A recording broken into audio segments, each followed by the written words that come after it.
Hello. This is Trophy Shifting Sands. I want to begin by having all of us introduce ourselves. When I call on you, please just say your name, your pronouns, and anything else you'd like for us to know about you. I'll start. My name is Jason. Use he, him, and I'm the founder of the Gauntlet. That's my claim to fame. Tyler, I'm Tyler. He, him pronouns, and I've been a good long gauntlet member and love it. you're on 3 years, right? At least, I Yeah, think. Yeah, yeah. awesome. Walt, Hey, I'm Walter, he, him. I'm the new guy. I've been here a little over a year, I think. So comparatively new. You've been here a while. yep. Awesome, thank you. I know you've both played Trophy, but I want to nevertheless go through my CATS spiel in case anyone's watching. So CATS is an acronym that stands for Concept, Aim, Tone, and Subject Matter. And it is just to establish some basic expectations about what we're going to be doing today. So the concept of Trophy, it is a dark fantasy game of psychological horror written by Jesse Ross, dev edited by myself. And the basic setting of Trophy, the implied setting, is you are a group of treasure hunters who are going deep into a forest that does not want you there. And you're going into this forest to try to acquire some great treasure because you have a drive that is making you need the money, basically, right?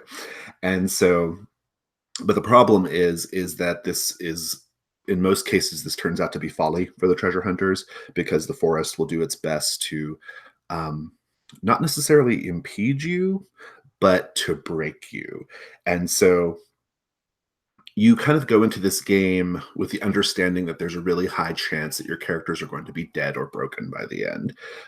They may not be. I've had characters escape it, but there's a really high chance. And so to really get the most out of the game and to have the most fun with the game, you will want to really lean into the psychological horror aspects. And so occasionally I will give your character a condition. Sometimes it'll be kind of suggestive, but sometimes I'll just outright say, this is your condition. In any case, you should try to play that up. Like that's the space we create here, is you play up your conditions so that we get to see your character like kind of turning on the other characters. We see the forest kind of getting at them, tearing them apart, right? Shifting Sands actually shifts the setting of the forest to be in a desert. So the game is otherwise the same, except it's in a big desert now. Same themes, same principles going on. Shifting Sands is an incursion that was written by Luis and a member of the Gauntlet, and it is found in Codex Sunlight. So if you're interested in that, that's where you can find it.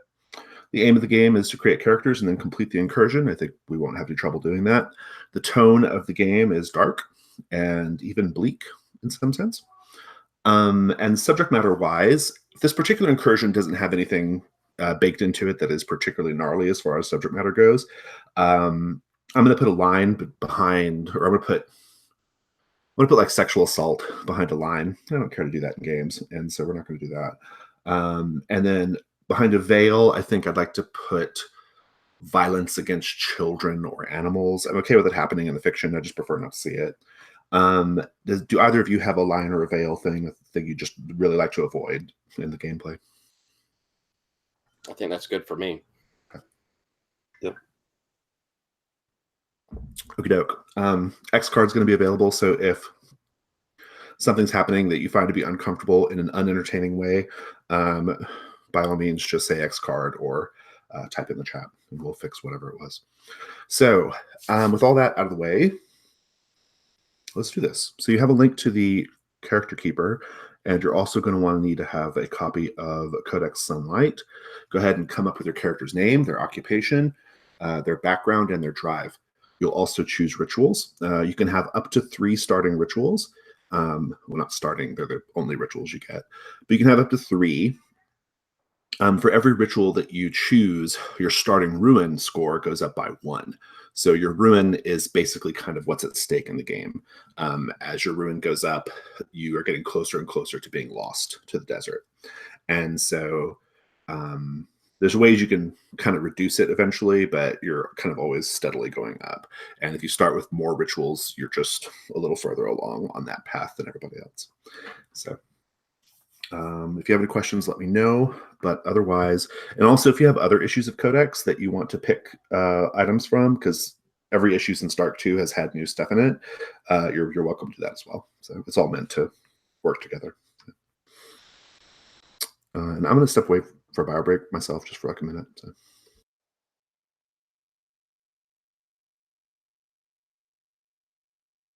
You said you're going to roll your drives on the new drive chart? I'm going even more hardcore. I decided as long as I'm starting, I'm going to randomly roll everything. I just rolled for my occupation and my background off the Shifting Sands options. So somehow I need to figure out how it is that I started off as a disgraced preacher skilled in lies, but am now a spy skilled in silence, poison, and impersonation. Oh my. Yeah, right. Oh, church spy. That makes sense, though. Let's see. Ooh, interesting thought. I think I'm not going as hardcore as you, but I am going to roll my drive. You've inspired me to do that. I think I'm going to play a royal, though.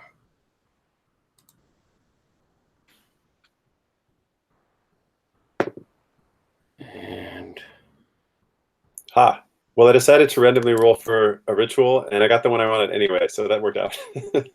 excellent.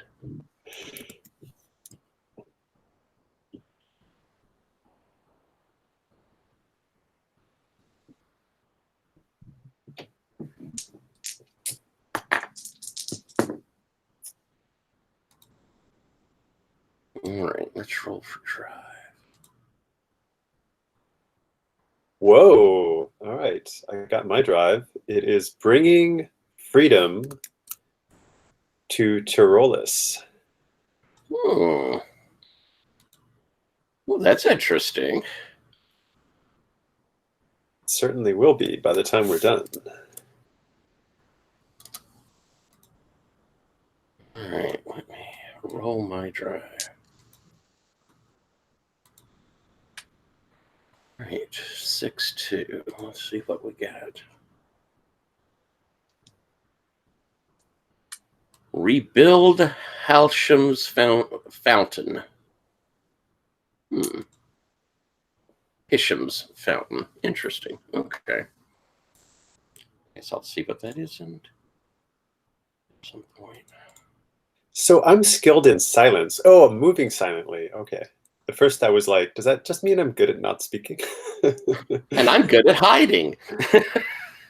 Oh, you're good at hiding. Wow. Okay, we're a sneaky bunch. Yeah. Two of us. We've got hiding, lies, impersonation, silence. This incursion's not even gonna know we're coming. We can hope. I think I'm going to take Swarm, and I'm only going to take the one ritual. Wow, and you're skilled in appraisal.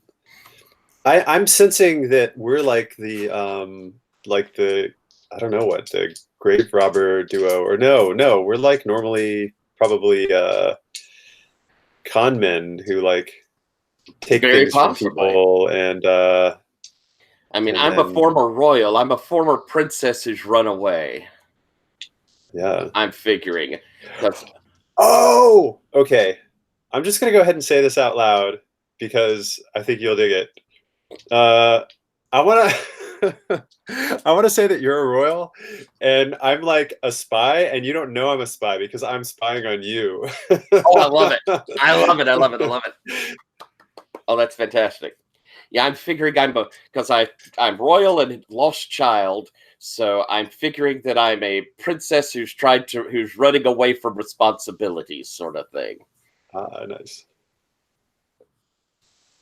And that makes perfect sense that you're spying on me, perhaps to either, I don't know, kill me or take me back. Either one. Right. I like that.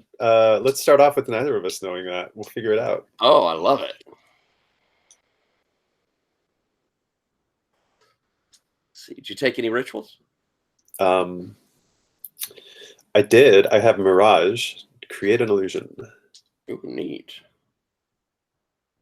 Oh, nice. Swarm, trade favors with a colony of vermin. I had Yeah. that last time and I used it. That was fun. I went heavy with rituals last time, and so I'm going light with them this time. All right. Are you both ready to introduce your characters? Yep.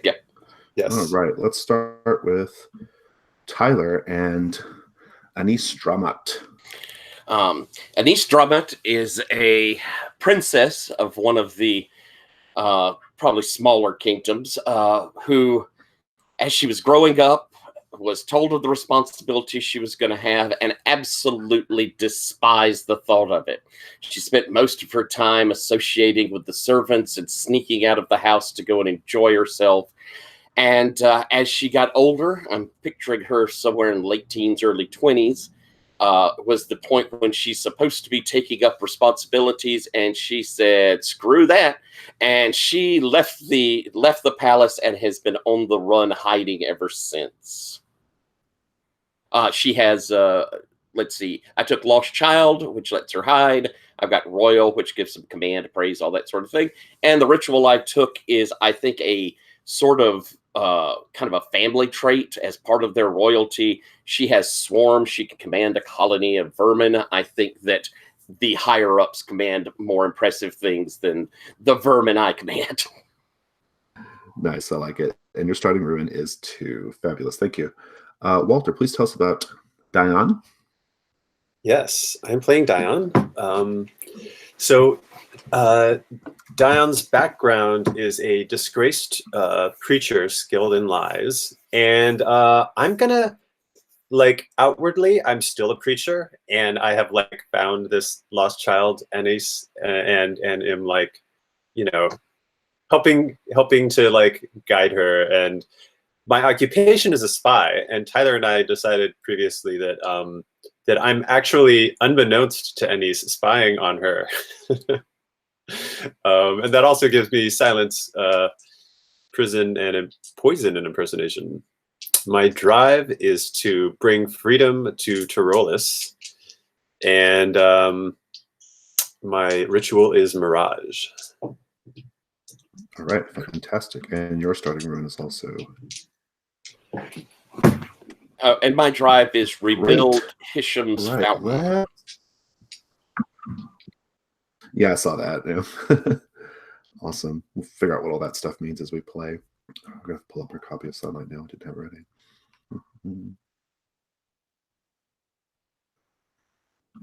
Okie doke.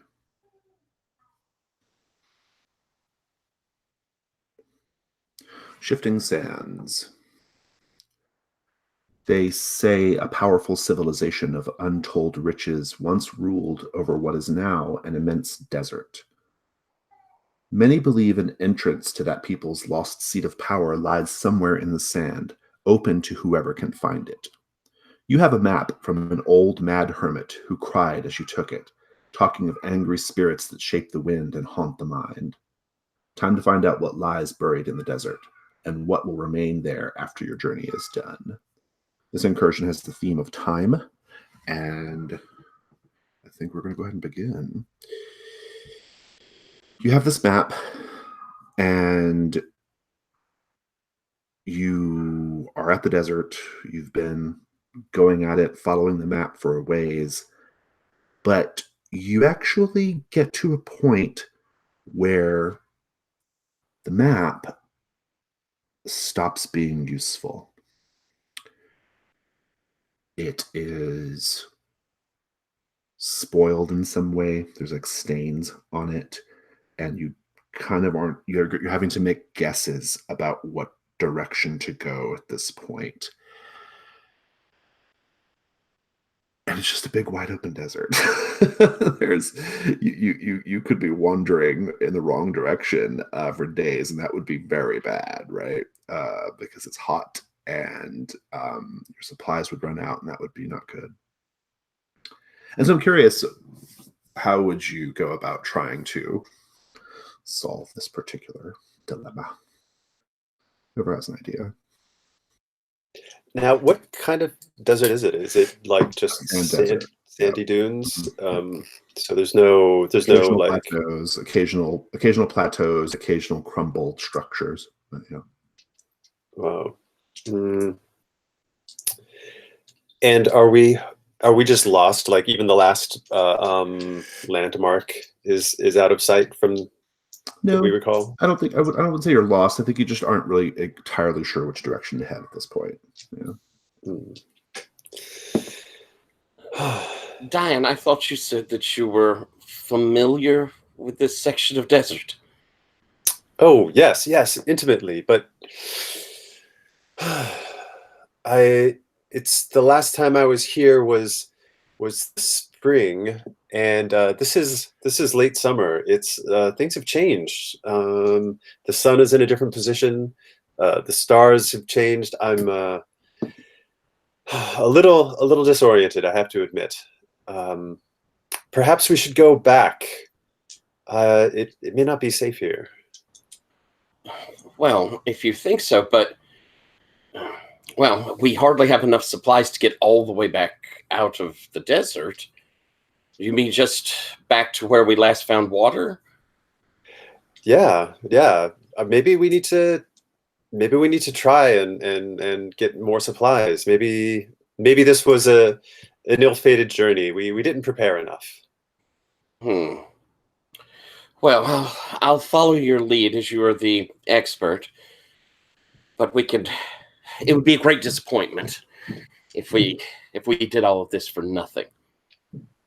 I agree. And I want to find these riches as much as you do, believe me. Well, I guess we can at least follow our tracks back. Lead on. Yes, before the wind blows them away. Well, I was just about to say, you don't get very far before you realize that the wind has covered your tracks. You have the map, and so maybe you could start to try to trace your way back. But even the map, as you're looking at it now, it almost seems as if the desert wind has like blown the ink. Like it looks different. And you are rapidly falling or lost unless you figure out a way forward. Jason, we missed you a little there. Oh, sorry. So I just said that the map the map is also like altered and changed. It's almost like someone is trying to keep you here, right? Possibly the GM. I know these dunes really look quite a lot alike, but I would swear we've passed this one before. Well, there must be something on this map that we're missing. I put the map down on the ground and I just study it again. I start studying the way the patterns are moving, hoping I can find something in the map to some clue. Why is this map changing? Is it maybe it's a sign we're close? I love that. And so I think this will be our first die roll. So this is a very collaborative game, meaning that we all have a role to play in terms of like setting the stakes. And so whenever you're trying to do something, you state what you're trying to accomplish. You've already done that. And then you turn it over to myself and the other player to say what could happen if you fail. Like if you fail to do this correctly, what could possibly go wrong here? And Tyler, do you have any thoughts? I suppose since he's laid the map down, that the wind could come and just sweep it away from us. I like that too. I would just add that like it sweeps it away and further kind of unnerves you. It gives you the sense that the desert is trying to keep you here. Now, let's see if we can build a die pool for your character, Dion. All right. So you would get one light die if it's something you're skilled at because of your occupation or your background. What do you think? No, not map reading. You can get another light die by accepting a devil's bargain from myself or another player. The devil's bargain, I have final say over it, but the devil's bargain, basically, it's something that will happen no matter what, even if you're successful. So, Tyler, any thoughts on devil's bargains?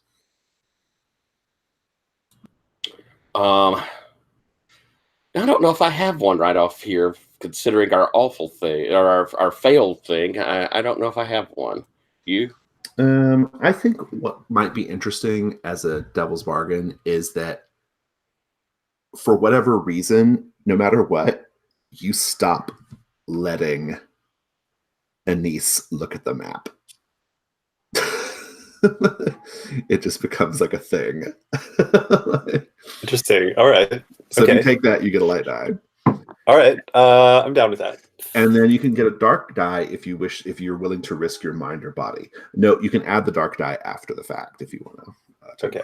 All right. So I'll just start with the 2 light die. I'll It's just one light die, but yeah. Oh, I only get. Oh, okay. I don't start with anything. Oh, because No, I don't yeah, have a yeah. rack iron. Ah, so I really needed that devil's bargain. Yeah. All right. Let me grab us a die roller. We're in horribly infinite cricket. That's terrifying. Here we go.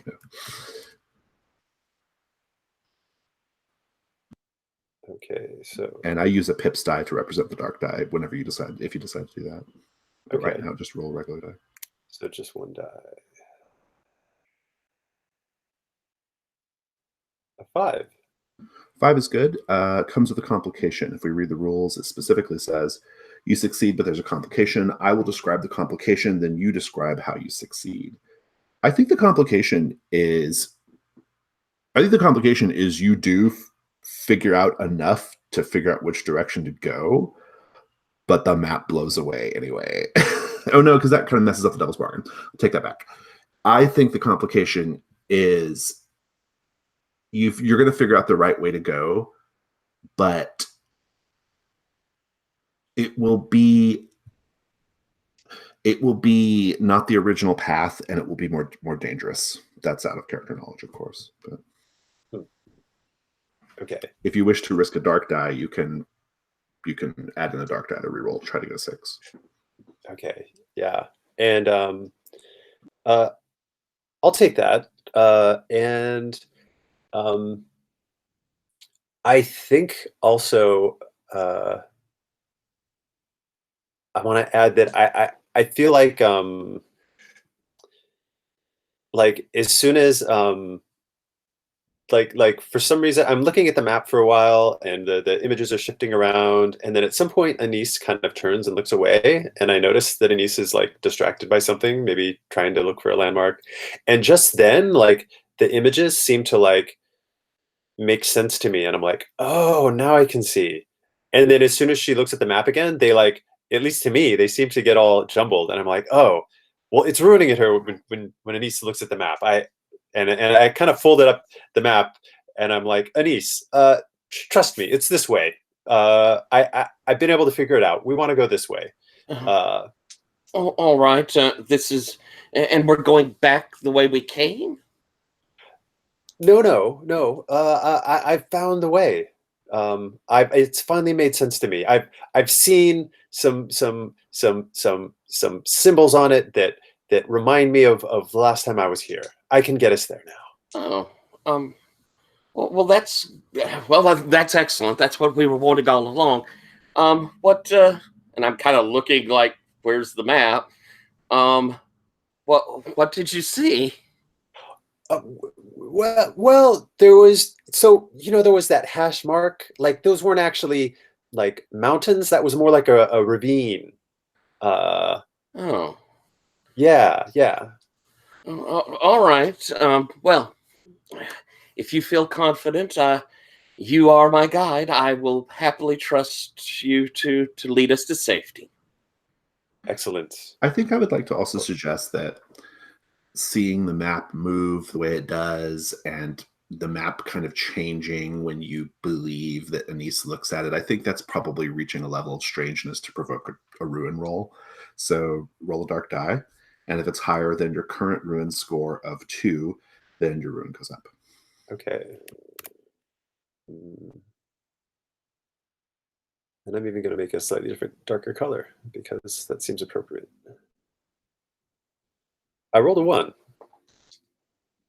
Keeping it together. Good. All right, good. So you all continue on with this sort of like new direction that you're going in. And it is mostly a very dull journey. It is just a wide, vast space, occasionally broken up with crumbled structures, reminders of this previous civilization. At one point, you go past the ruins of a stone house that kind of just appear as a wind kind of pushes the sand away. And the house is not in a state to provide any kind of shelter, and there's certainly nothing there that you can use. But it's a reminder that you're getting closer, because you're getting closer to this civilization, this long dead civilization. You're clearly on the outskirts of it, right? You continue on for a time. At one point in the distance, you can see a sandstorm kind of briefly rage, and you can see dark shapes moving within the sandstorm, sort of terrible shapes even. Maybe it looks like, well, I'll ask you both. In the distance, you see this sandstorm, and you see this like dark shape, something big enough to be visible in the sandstorm. What does the shape look like? Whoever wants to go first. As I'm looking across there, at first, I think that it's maybe with the sun behind it, it's something larger, this shadow. It looks like a horse, a man on the horse. But then as I see that, there's no way possible the sun could make this thing so large, I would swear it's one of my father's guardsmen rearing up in this storm as though it's going to fall down upon me. What do you see? What shape do you see in the sandstorm? It's kind of like one of those looking at the clouds things, right? Like, what does it look like to you, Diamond?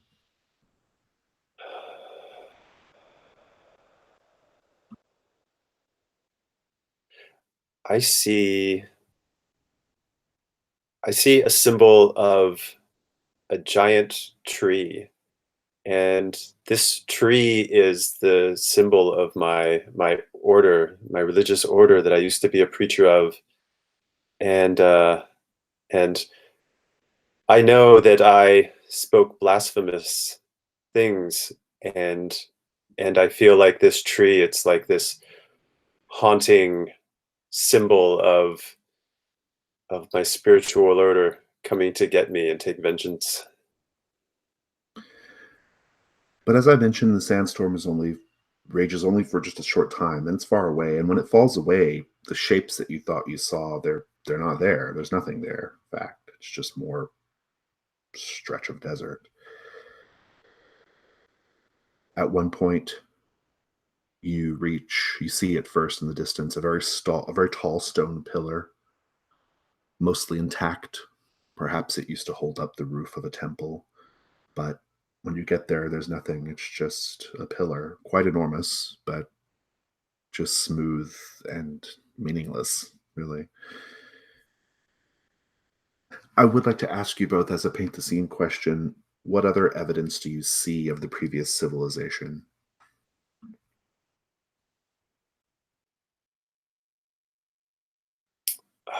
I believe there are statues of people like caryatids, like kind of in the shape of like holding up like pillars that used to hold up buildings. Nice. Anise? And around the base of this enormous column, there is this almost like black glass circle, perfectly round. And for some reason, none of the sand will sit on it. Even though there's space around it, the sand just never seems to light on it for any time. Yeah, that's good. Eventually, as you press forward, perhaps you are stopping to have a drink from your water skins. You hear a ruffling in the sand, the first signs of life that you've seen in probably 2 days. And you see a man rising up out of the sand, but not really a man. Once they stand to their full height, you realize that it's just the desiccated husk of a man, a decayed man with barely any dry bits of flesh hanging off the bones, but definitely dressed in the sort of velvet and leather garb. And they're brandishing a spear. They're about 30 paces away from where you're both sitting. And it just lumbers kind of forward, stumbles forward really, holding the spear, wrapping its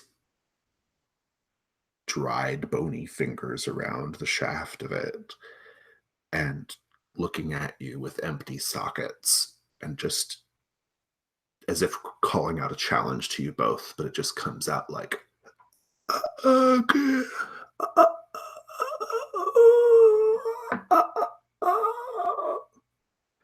And it just continues forward with the spear. Anise, what do you do? By the guts, what is that thing? Let's have ruin rolls first before we do that. Okay. Both of you give me a ruin roll. Both of us? Yeah, you both see the creature. Yeah. Oof, I got a 5. My ruin goes up. Yeah, I got a 4. I go up. Okay, we'll talk about that in a bit. But for now, Anise, continue. What do you do? Yeah, I'm screaming, looking, scared as hell as I jump back behind Dion, and you see me. I pulled out fairly long, like dagger, more like a stiletto. But I've dropped back to defend myself. But I look scared as hell. What is it? What is that thing?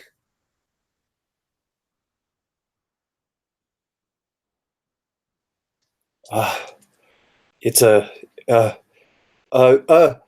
sir. Can you speak? And it's just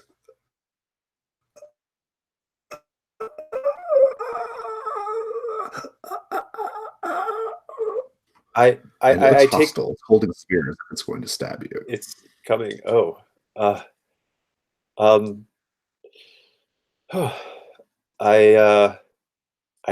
I take my staff to hold in front of me, but I'm a bit scared of it, and I'm try to back away from it as long as it's moving slowly. Mm-hmm. And it's just coming forward still, trying to stab you. What do you do? Does it look like we can run You from it? Yeah, you could probably run away from it. Yeah. I say, "Come, Anise," and I just try and make a dash like around it, like kind of back, like deeper into the ruins, past it. Anise, as you're assuming you go, as you're kind of running past it, it is very slow. You'll notice that it has a golden necklace around its neck, and the necklace is studded with gems. And the state of dress, which is still quite intact on the creature, suggests a guard, a palace guard, perhaps somebody from this ancient era. As You came for money. Yeah, as we're scooting kind of by. John, look at that around its neck. Surely we could disable this thing. It is so slow. You're right. You're right. This is what we came for. Okay. I'll just call out that this is the kind of combat you can engage in, and you won't automatically lose normally. And like once you face like tougher, like bigger, more horrifying challenges, those you have to run away from, right? So. It's like, okay, it's not moving quickly. Here, I'll you distract it, and I'll go and I'll try and hit it from behind and knock that skull off of its bony shoulders. All right, all right. And I'll begin moving kind of in front. Hey, hey, hey, hey, hey. Twirling my scarf. Yeah, yeah, and it works. I don't even need a roll. It's very easily dispatched. What does that look like, Dion? Yeah, I think just as I described, I think I like take a swing at it with my staff, and its head just kind of goes like crack, and then it's like suddenly like hanging, kind of like limply from the neck at an odd angle, Yeah, and then I imagine it falls. Yeah, it does. Anise, you see the golden necklace, this antiquity around its neck. I'll be rushing over as it's down, and as I come up, I'll kind of to make sure I'll shove my dagger into the hole of its eye socket as I reach down and grab that chain and try and pull it off. Yeah, you have it. I want to ask you a question. I mean, this is very valuable. It's not all that you need, but it is a good start. Why are you so set on rebuilding Hisham's fountain? Legends say that Hisham he had started as a slave. He eventually became a vizier, and it was said that he found the way to freedom. He built his fountain and would drink from it every day. And as he drank from it, he grew more and more powerful in the kingdom, more and more prosperous, until one day it ran dry. Soon after, he fell to a palace coup, and the kingdom went through war for several generations. But it's said that if the waters flow again, any who drink from them will find freedom in their life. And that is what I want. Nice, good. I love it. Shall we continue? Now, we mentioned earlier, Dion, that you are going to be inadvertently taking a more dangerous path. And we're going to talk about that now, because I think you're about to stumble onto the lair of a creature. I'm going to roll that creature up from the tables in Codex Sunlight really quickly. And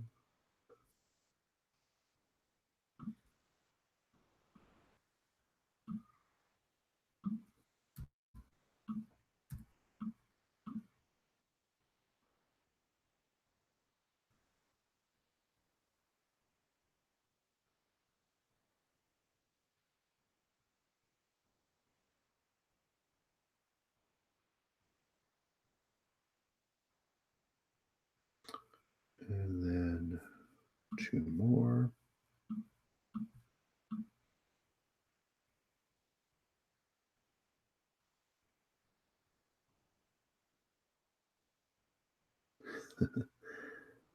And then 2 more.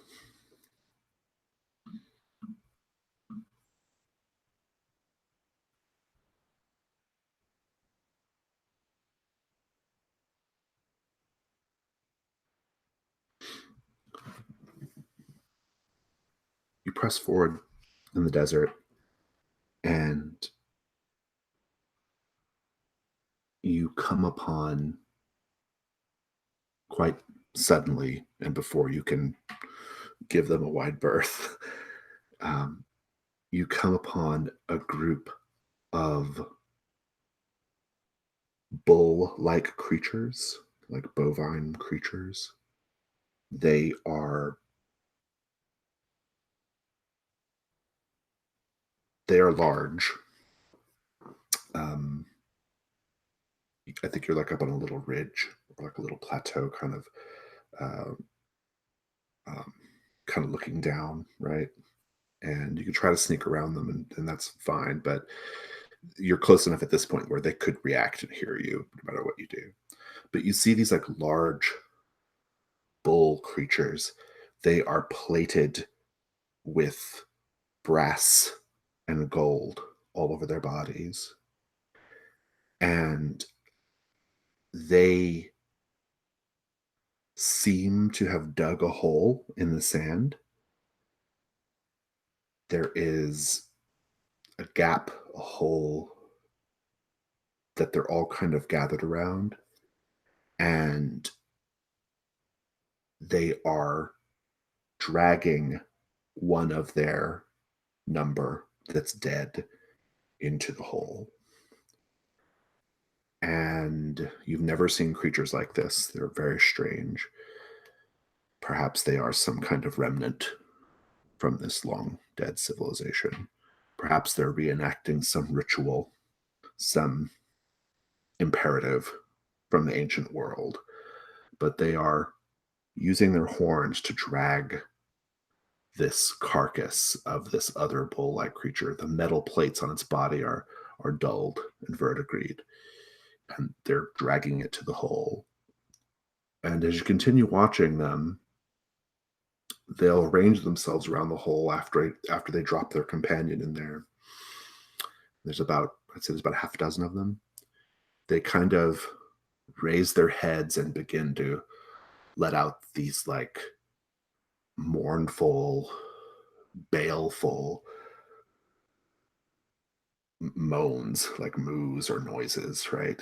That kind of fill the late afternoon air. And then one of them, as you slide your foot and make a noise on the stone, turns and maybe doesn't see you, but is keyed in. He heard the noise. There's a possibility that you may be on high alert. Let's just have that scene. What do you do?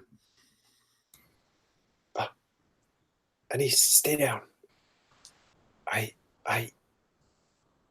One of them's looking up at us. Don't move. Okay.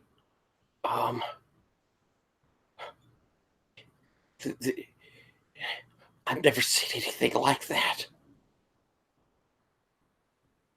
Ah, those plates on their bodies, they must be worth a fortune. If we can wait for them to leave, we could sneak down there and take the plates off that one. The one they buried. That's very smart. Yeah, let's just stay here, quiet. They won't find me. They won't find us. Yeah, let's hide until they go away. I will tell you that at this point, Dion, you are starting to miss your dog. This dog, out of character, is not real. But you believe you had a dog at the start of your journey with Anise, and it went running off into the desert. That is becoming something of an obsession. That's your condition that you have right now. And Anise, I will tell you that forthwith you are going to have 7 bursts of personality that differ entirely from your own. Wildly different. Be thinking about that. Let's take 5. We'll figure out this bull thing when we come back.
All right. So let's continue that scene with the two of you figuring out what to do about the bull, getting around the bulls.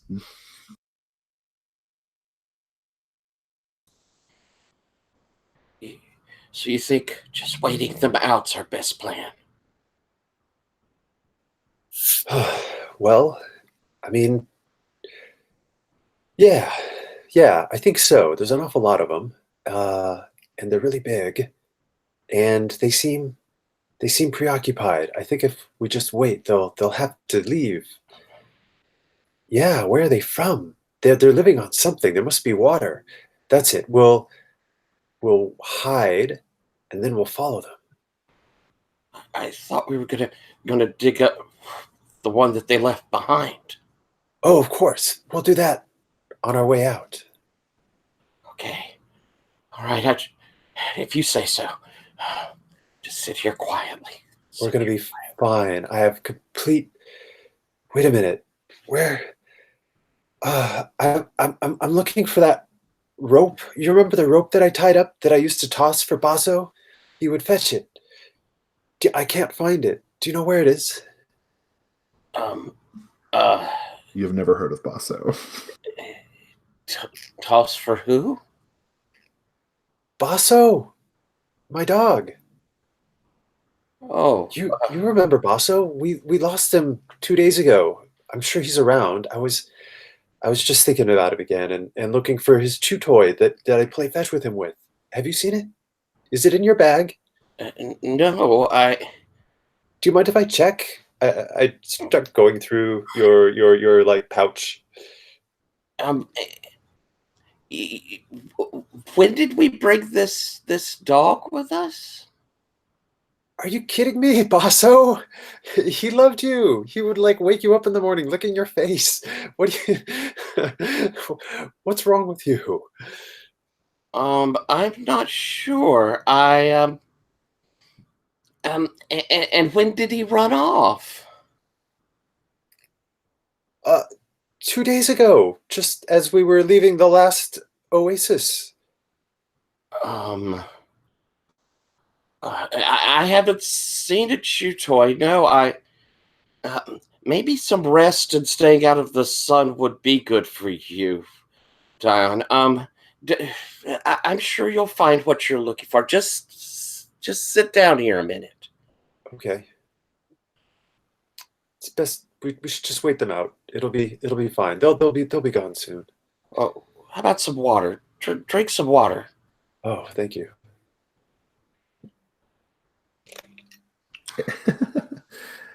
And indeed, as long as you, well, let's take a look. Because one of you has a skill in hiding, right?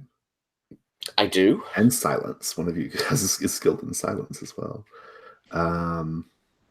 I think if either of you want to roll here just to see how this waiting out the funeral goes, I think that's a great idea. You went into danger last time. I suppose I could do it this time. So, yeah, what do we think could go wrong here? I think it's pretty obvious that you make a noise and the bulls come after you, right? Unless you have any other thoughts, Walter.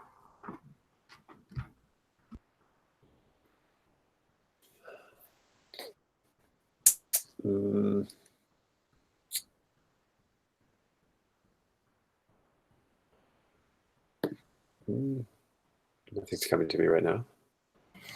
So you're going to get one light die because of your occupation, or because your background actually, because you were a lost child, so you're good at hiding. And if either of us has an idea for a devil's bargain, we can do that as well.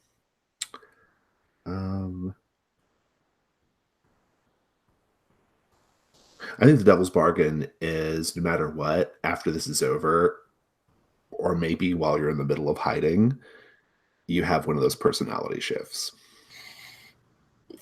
I'm going to take that one. Yeah. All right, 2 light dice. And then if you want to add the dark die, you can, but you can do that after the fact. Oh, I can do that after the fact. Okay, doke. Then I will roll my 2 die. Got a 5 going out. Mhm.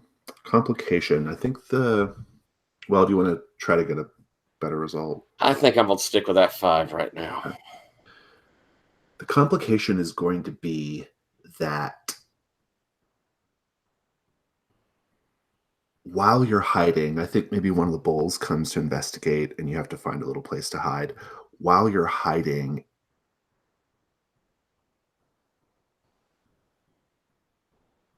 Dion is going to notice that little bit of rope sticking out of your pocket. Oh, lovely. All right. So describe the hide. I mean, I think that one suspicious bull comes up to where you're at, right? So how are you hiding? I think staring through like a crack in the rocks that we, come to hide behind. We see it approaching and begin moving us along, and probably at some point, Don has to like grab me because I'm about to step on something that would slide, and we maneuver around. And as we get probably a nice ring wraith moment of the big bull head over the top of the rocks, and as it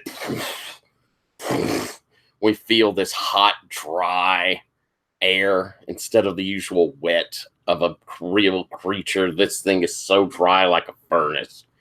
As it poofs over our head, before the head pulls back, we hear it clomp away. And I'm shaking as this bull's head moves back, and I've grabbed hold of your, I imagine you're in like desert garb, so the hem of your robe, and you see me. It almost got us. It almost found me. It almost found me. And I'm like clawing to wrap around you, very much like a frightened child. It's okay. It's okay. I put my hand on your head. Anise, it left. We're okay. I miss home. I think I want to go home. You missed the palace. And mommy. Yes, yes. And I think they miss you too. And I'm just burying myself in your chest. Oh, Anise. That might be when you see rope. What? What? What is this? It's Baso's rope. It's Baso's rope. Anise, you had it all along. It was in your pocket. Oh, Anise, this is so great. Do I see the rope? Yeah, you do. Oh, I must have. You were right. I must have had it. The doggy must like to play with me. Of course he did.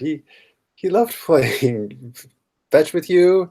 Remember, he would come sit on your lap at the fire. I don't exactly remember, but if you're saying it's true, I sometimes forget things. Oh, can't you just remember that his licking your cheek? Yeah, he was licking my cheek. Those were such sweet moments. It felt like we were a family then, Anise. Like a family. I'm gonna kind of pull away, but I'm still gonna be holding your hand. Yeah, like a family.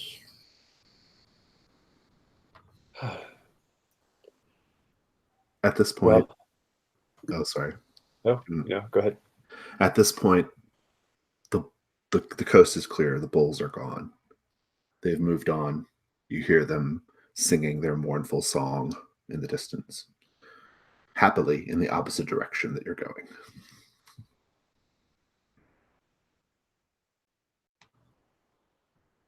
Oh, they were going. They leave in the opposite direction from where we wanted to go. Yeah. So there won't be any more trouble. They're leaving. They're leaving. You were right. You were right. They're leaving. Yeah, yeah, but I think perhaps my plan to follow them may not work out. Did you feel their breath? It was dry as paper. I don't think they live on water. What animal doesn't need water? I do not know. Not that corpse that came at us earlier. It was scary. Well, we know there are riches to be found here. We know where that bull's body is. Let's continue and then get out of here as soon as we can. Let's continue forward into Yeah. the ruins. And as we stand up to start heading down, I sort of straighten up and I look to where I'm holding your hand and kind of drop it. Oh, I thank you, Dan. I don't know what came over me. It was very stressful, Anise. It was a very stressful, and believe me, I've been thinking of home and companionship. Something about this place is very lonely. I'm feeling very strange. We should go see. We should go see what they were burying. Yeah, let's take a look. You go to the hole and you look down. It's fairly shallow, this grave. And you see one of the bull creatures lying on its side. And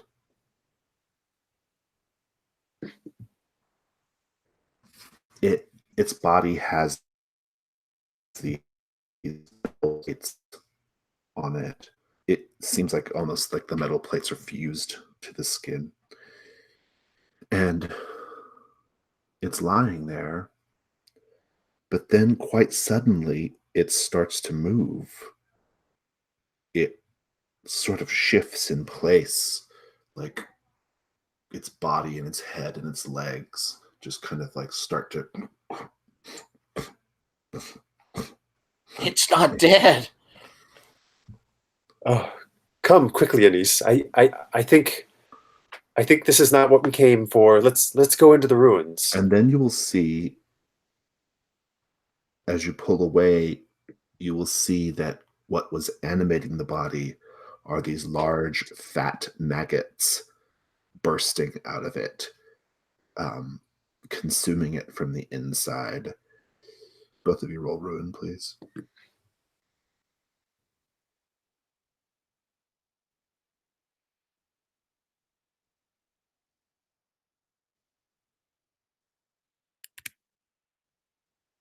I got a 1.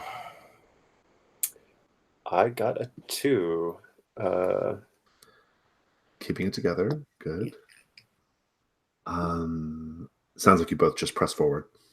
As I'm seeing these maggots, are they leaving behind the carapace of the thing? They are like bursting out from it and swarming around it. They're like fist-sized. Oh, they're big maggots. Yeah. Just so the thing there, does it look? You mentioned it looked dulled and pitted. Mm. Does it look like it had valuable things to it? I mean, the horns, maybe. All right. I think then, as I see these maggots and I see Dion begin shifting back, there's this kind of steeliness you see in me as it would seem something's doing all the hard work for us, my friend.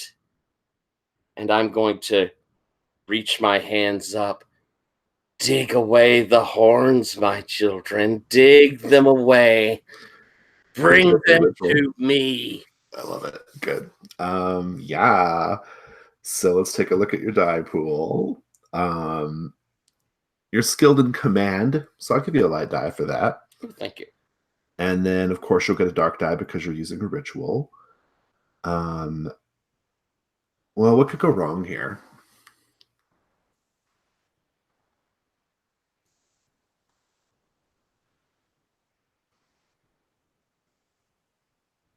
Oh, I mean, Lots the of maggots maggots show up. the maggots could not follow your command and do something else. Yeah, there could be a lot more than they expected to. Yeah. Feels good to me. You got one light, one dark on the table. Anybody have or Walter, do you have an idea for Devil's Bargain? Oh. The thing that's popped into my head is that somehow this knotted chew toy of Basso's is like something that could be sacrificed in the ritual.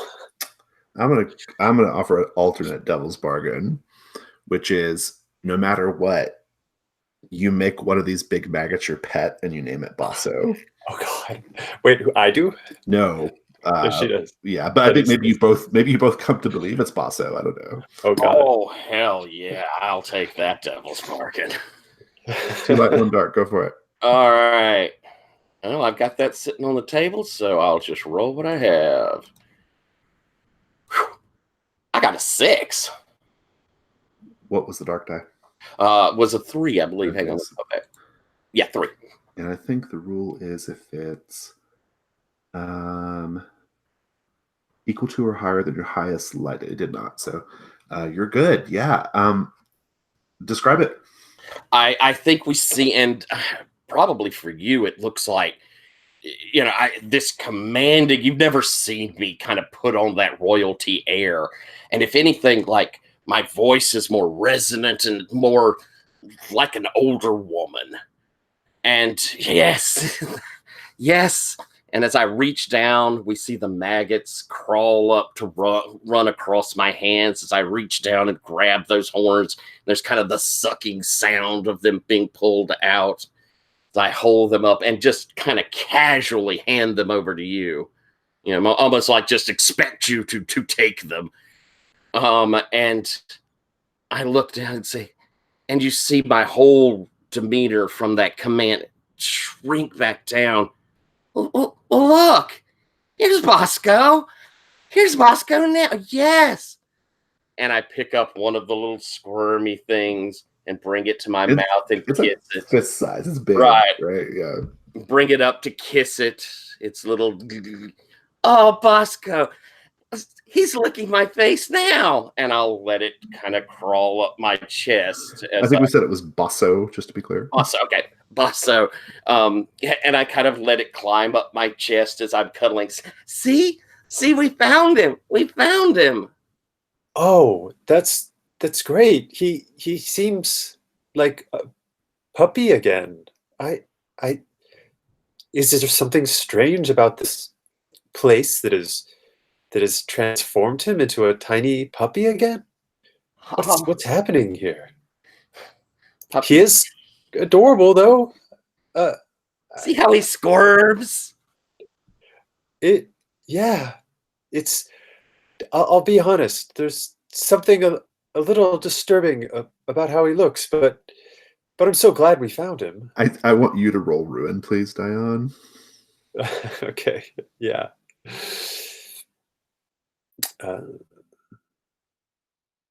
I got a 3. No, I got a 4. It was out of order. So I think my ruin goes up. Yeah, it does. And I think just the consequences that, yeah, you're starting to believe it's Basso, right? Okay. Great. He's so small now. We probably shouldn't let him run around. I know he's your doggy, but can I keep him in my pocket? Well, all right, but you'll bring him out often, right? I mean, I miss him so. Basso, speak. And it just like it wheels its slimy head around and kind of opens its little toothy maw and just like pukes out a bit of white mucus, just kind of like Doggy breath. Aw. Oh. Bosso, you look like you've been eating table scraps again. And I'll scratch him as I put him into my pocket. You stay here. You'll be safe. Good. Pressing forward.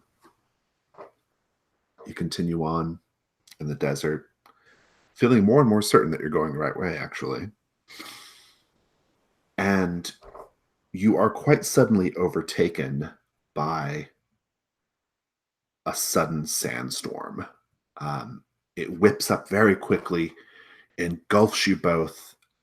It's very, very hot. It's very intense.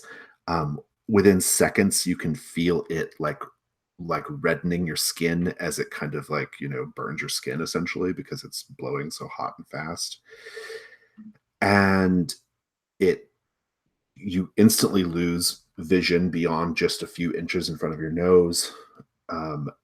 You inhale lungfuls of it. Um,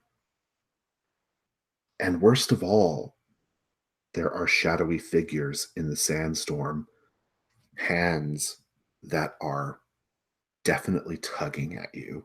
And occasionally you get pulled along with them, but you break yourself free.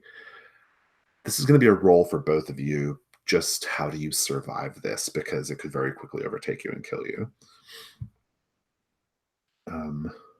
We'll start with Anise. All right. Is this a ruin roll or is it a? It's just going to be it's just going to be like a regular die roll to see Okay. if you kind of survive it, right? I don't see much of anything I have. I don't think hiding is going to help in this. Might just be just how would you react then? I imagine that I'm going to be holding on. I'm kind of in my little girl still at the moment, so I'm hanging on to Dion, and probably as this thing is getting worse, we should huddle up here. I don't want to go any further. I don't want to go any further. And I've kind of like pulled my stuff around and balled up. Yeah, I think that's good. I mean, I think the only way you're going to get a light die on this is if one of us offers you a devil's bargain. I think the devil's bargain I'm going to offer is no matter what, Basso doesn't survive. Oh. If Walter has a better offer. What you got, Walt? No, I don't know that I have a better offer.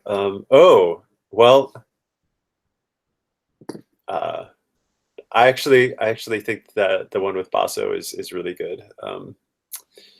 Yeah, I think I'll leave that if that's I'll leave that on the table. I hate to lose Basso. You can just roll. That's true. Then. Well, I mean, maybe I'll throw out another one because Basso's been intriguing to play with. I had another idea. Might be that during this sandstorm, the while we're huddled up, the one of these hands pulling us from the sandstorm pulls at that gold chain that you took. Ooh. So no matter what, we're going to lose the one bit of treasure. Well, we've got the horn. The horns too. Yeah. So we're going. We have Basso now, so that's really what matters. I can't lose Basso yet. I see things for Basso in the future. So I'll take that. We're going to lose something in this. That makes sense to me. All right, that's good. Let's and I think the worst thing we didn't talk about with what's could go happen if it goes wrong, but I think it's pretty obvious. You just die, right? I'm gonna die. Yeah. So, am I correct that if I put ruin, it's spend a ruin to get a ruin die, right? No. If you want to use a ruin, if you want to risk your mind or body to succeed, you just add a dark die to the pool, and if the dark die is higher than your light die, then then your ruin will go up if it's also higher than your current ruin. Gotcha. Oh, okay. All right, then I will do that. So I've got a dark die in. Here we go. I rolled double sixes. Nice.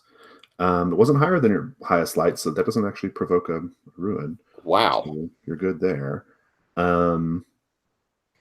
Yeah. You're going to survive. You're going to lose the necklace. We'll talk about that in a minute. But for you, Dion, how do you try to survive the sandstorm? I mean, I was going to suggest that the main thing was that like we stay together and just like hold on. And I mean, we can't see anything. So I think, yeah, just like bunker down. I think maybe just like pull, some some clothing over my face and just basically huddle up and try and protect my breathing and eyes from the sand and hope for the best. Yeah, I think the stakes are still the same, and unless Tyler has a different idea, but I think that's the stakes of you just die. You both just end up skeletons in the sand, I think is probably a thing.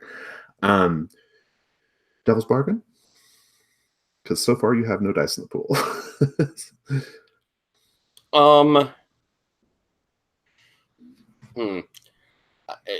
I don't know if you want to deal with us being separated. Does that throw things off? Oh no, I think that's Okay. great for on my end. But I would say the devil, a horrible devil's bargain is when we shake the sand off. We're not you're together. separated. Yeah.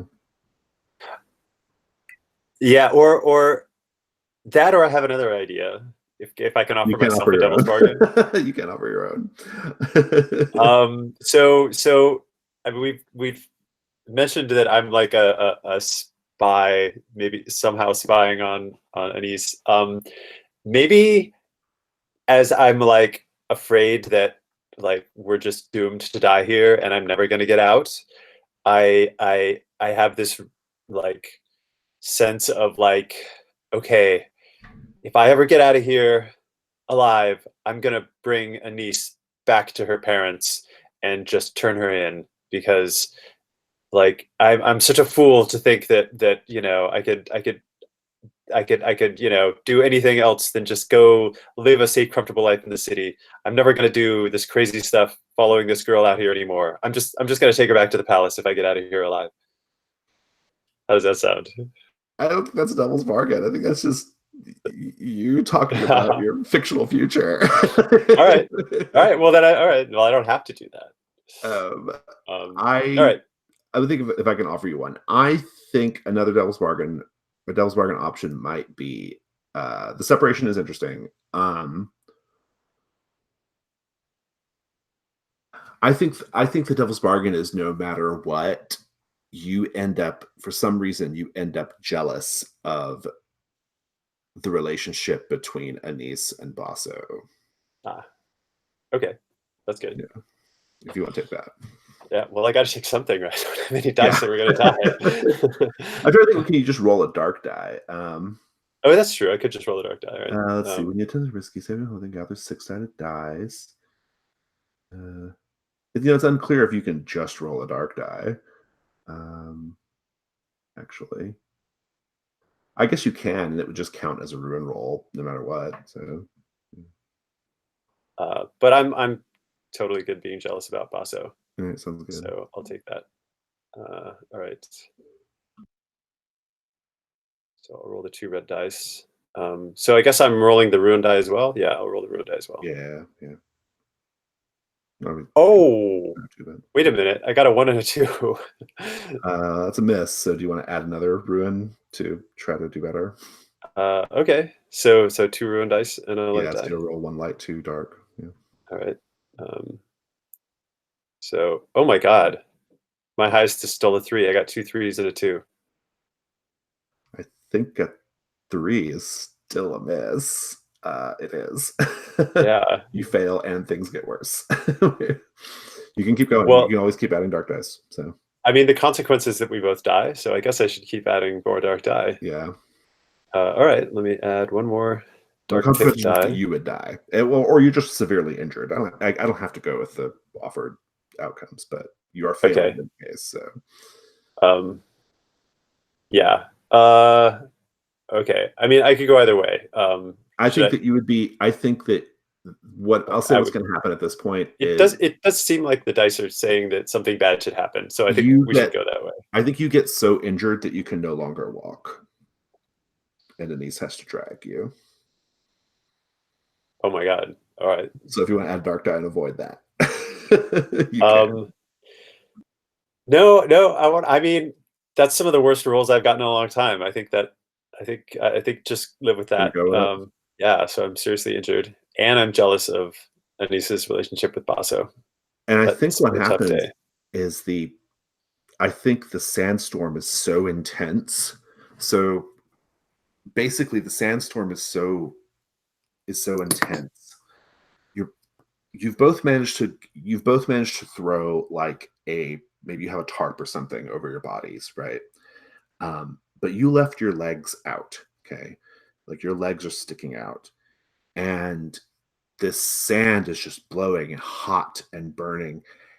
And while you're both there, crowded underneath this tarp, you see Basso crawl up Anise's face, and she's like trying to calm it and cooing with it. And I think you're just like looking at it and you're like struck with this like sadness or jealousy or anger at what's going on. And you fail to realize that the sand is actually like eating away at your flesh on your legs. And by the time you realize it, you've suffered like, it's almost like the equivalent of like bad burns, but it actually like tears through some muscle too. You pull your legs in and you're screaming at this point, like in pain and agony. But eventually it passes. And let's just have a little moment where you can't walk now. Okay. Oh God, your legs. Oh, they hurt so much. Time for a I'm like wrapping them. I'm like imagining I'm like wrapping them in like fabric, and they're places they're like blood is coming through from I want ruin road rolls rash. from both of you. I want ruin rolls because like you're starting to see the sort of like terrible danger of the desert, right? Yeah.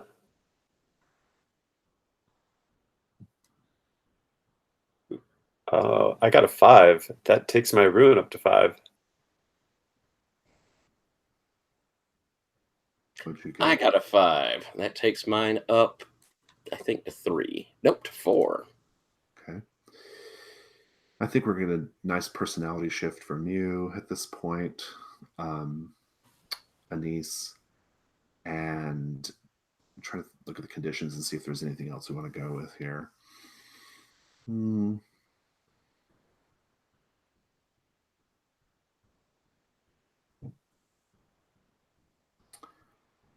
No, I think I'm good for now. And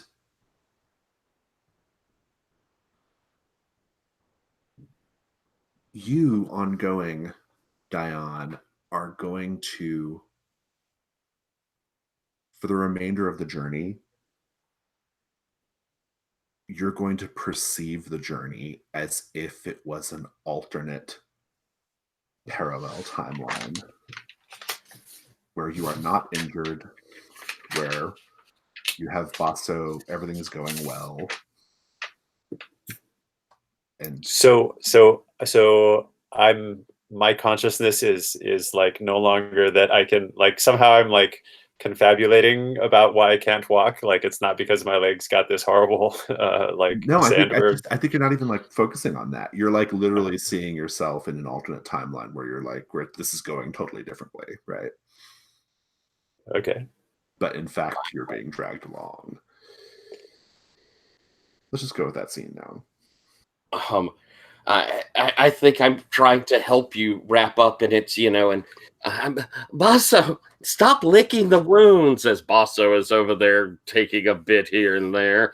And as I say that, I reach down and pick up Basso, and you see that demeanor change. I shove him over towards you. Take this cur. Oh, Basso, you're such a good boy, guiding us through the desert so well. You know, I don't think we would have made it this far if Basso's nose hadn't brought us here. This Hmm, is this is going so well. really? And now what Well, are we going to do of with you, course. broken thing? Well, you're so grumpy. Here, you probably just need some more water. We have too much water anyway. You should really drink all of this skin. It'll make you feel much better. Mm. I will take a drink and I'll put it into my pocket instead of handing it back. Well, I suppose we're going to have to find somewhere. What am I going to do with you? What are you talking about? We're just gonna continue into the ruins. We're gonna find some more treasure, like that gold necklace that you found. Where is it, by the way? What is it? Can I look at it more closely? It was taken in the storm. Seems like a lot was taken in the storm, eh? Looking Uh, after your legs. you're saying you don't have the necklace anymore? Oh, that was the most valuable thing we found. Well, it was just like playing a kid's ball game, knocking that skull off that warrior. If we find another one, I'll do it again. Really? Well, let's see. And I'll kind of try and leverage you up to see. Let's get you up and try and see if he can stand and probably see he cannot. No, no. I mean, I think he's either gonna have to lean on you or you're gonna have to make some kind of like makeshift. Maybe the tarp. I mean, maybe you like tie the tarp up so that you can drag him. Yeah, that was kind of my thought. Well, I'm not going to be able to do this the whole time. You're far too heavy. The time will take care of that, I suppose. There is good news, however. Ooh, Not all is lost. Because as you sort of are gathering yourselves, the storm is clearing, you're kind of figuring out how to like make a way of sledding Dion along. You see two stone pillars that you don't remember being there before. But you see these two stone pillars that seem to mark what is the beginning of a very, very ancient pathway. You can see the path stones exposed. And it looks like, I mean, these have to go somewhere, right? And certainly going along the path stones will be easier, dragging him along, right? So, well, the sandstorm seems to have uncovered our way for us. I need to get you out of the sun. Come on, let's. This is not going to be easy. And I begin dragging you along. Well, I mean, what could be easier than our trip here so far? But we got this. We got this made. This is gonna be. Look, we found the path. I didn't I tell you I knew the way here? I pat my pocket with the map in it. You did. And I suppose, well, as I said, we must get you out of the sun. and I want to take a moment now to describe reduction rolls because I believe Dion, you're at 5, right? Mhm. So when your ruin reaches 5, you may now reduce it by destroying treasure, sabotaging your fellow treasure hunters, or preventing the use of rituals. You should do these acts in a way that does not draw attention to yourself. The more it looks like an accident or simple bad luck, the better. Each time you do this, you roll a light die. If it rolls lower than the 5, you get to lower your ruin. And you can keep going. Like every time you kind of essentially betray a niece. But if you don't want to be lost, this is the way to do it. Did you catch all that? Yeah. Okay, great. And so, yeah, what's going on? You guys are going along this path. That's great. Yeah, I'm huffing and puffing in the heat, and probably as you're being all cheerful, I'm getting more and more pissed off.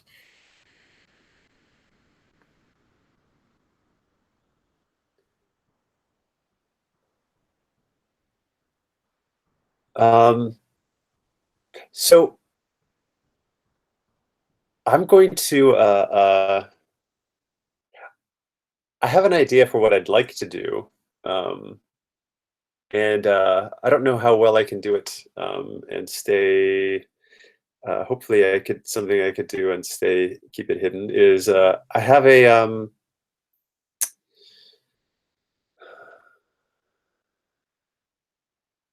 no, never mind. I was thinking of doing a reduction roll, but Well, I'll wait for a better idea. I'll continue describing things, and you can make a decision. Yeah.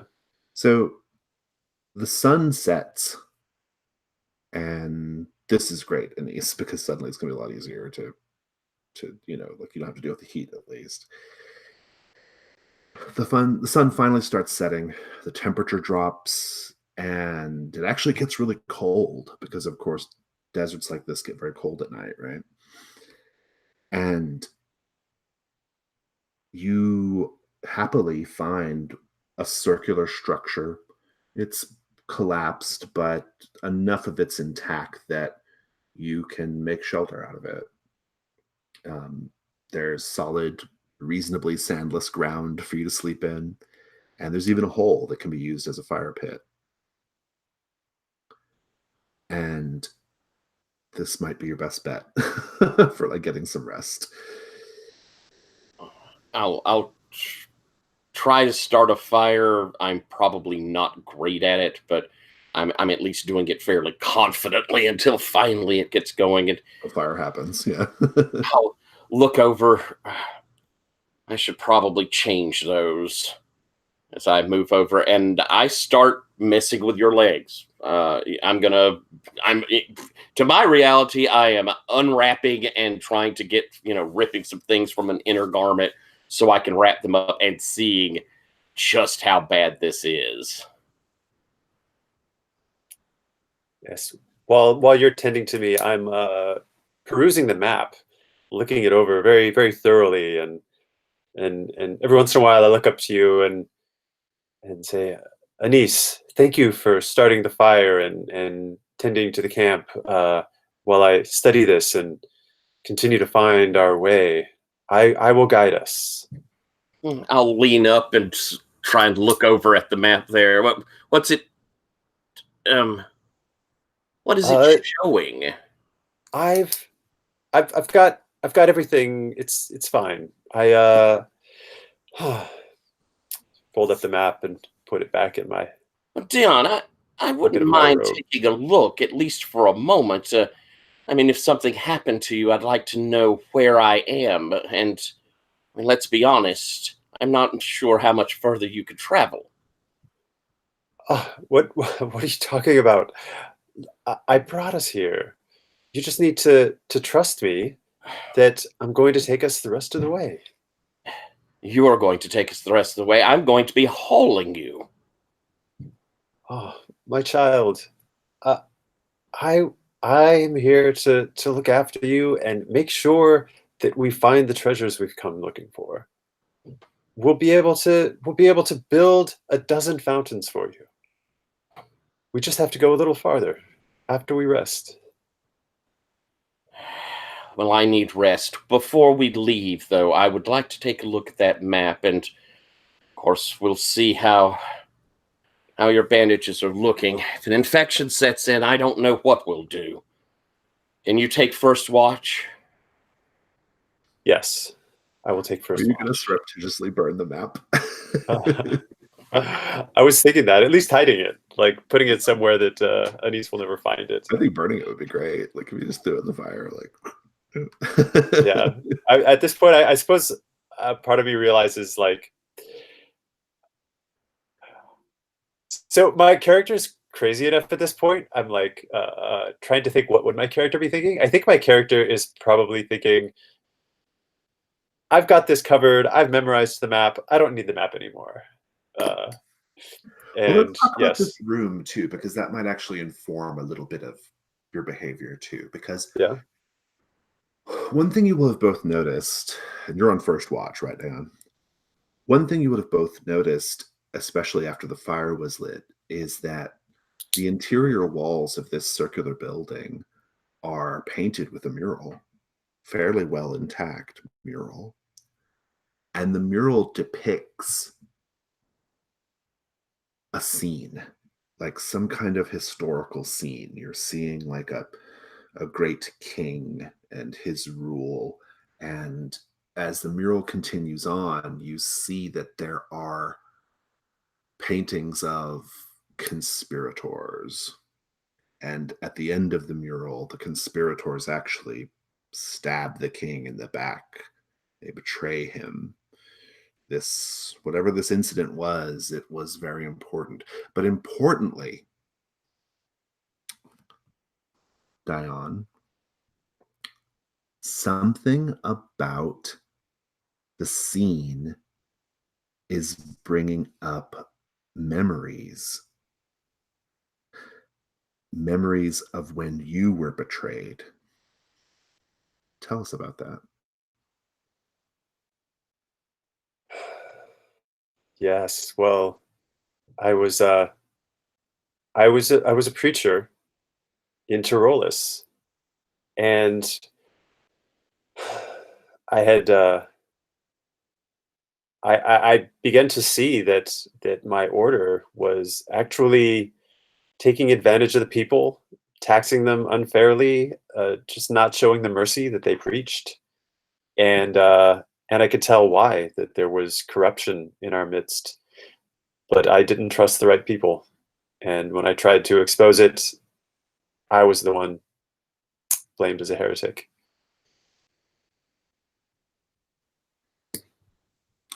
And I think that you will probably see one of the figures, one of the treacherous figures, the conspirators in the mural. One of them reminds you of Anise. What is it about the figure that makes you associate the figure with Anise?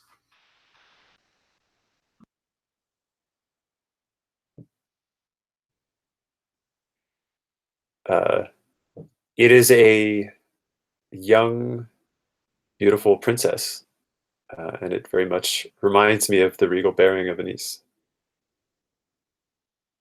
So you got this map, and what do you do with it?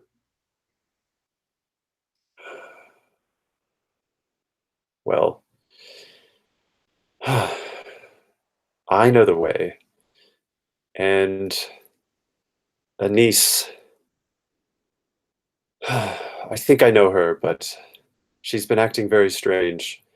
Cannot take the chance that she would betray me and try to take the map and leave me here alone. She keeps saying things about how she might have to leave me here because I can't go on my own. I think she's betraying herself and her own desires. Yes, I throw the map in the fire so that it will not fall into Anise's hands. Nice. You can roll a light die. If it's lower than your current ruin, you get to lower your ruin.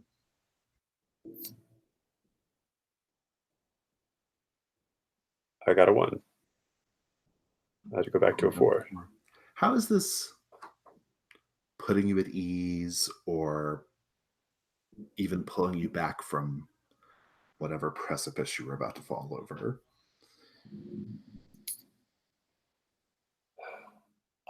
I think watching the map burn, it's as I take it out and look at it one last time, I'm still seeing the lines on it almost seem to shift and move. Like every time I blink or look away for a moment, it's like they've rearranged, and throwing it in the fire, it's like these ruins and symbols on it. They seem to glow for a moment, and then they just poof, they're gone in a puff of dark smoke.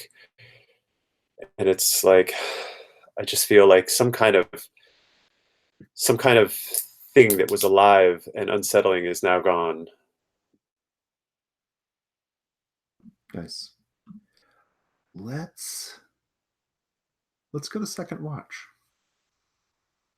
So Anise, Alex stood up, and you need to get what rest you can. You're going to have to help me tomorrow.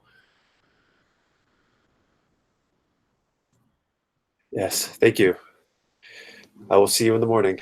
Mm. And I'll be stalking around. I think Basso's up too. I'll probably have. There's a lot less of the cuddling and cooing at this point. It's more like that casual looking down, and I'll stroke her. Fine, yes.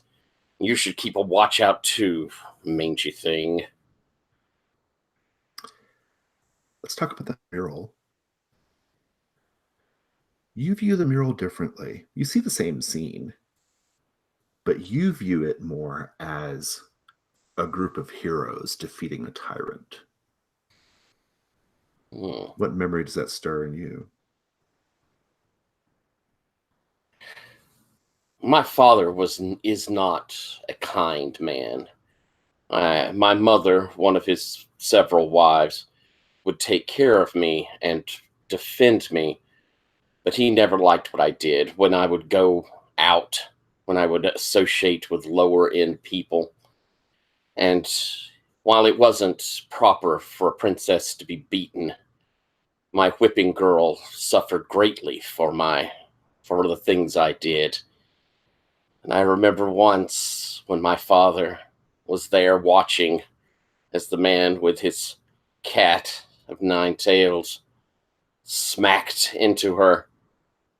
As he pulled back, one of the bits of metal on its end flew from the cat and struck my father right in the eye. Oh, I felt sorry for Selima. She got several more straps for my laughing, but my father couldn't see for over a month. Nice. Let's take a 5-minute break. When we come back, we will be moving into the fourth ring of the incursion. Mm.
This has been good.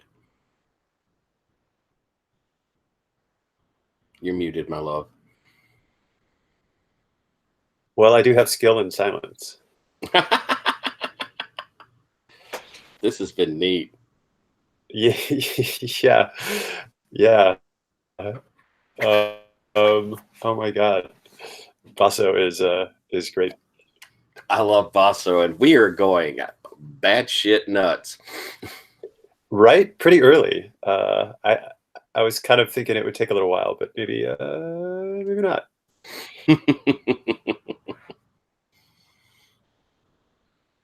That was some great script. Jason, that thing with your legs is just brilliant. That sand scouring, oh, that just sounds horrifying.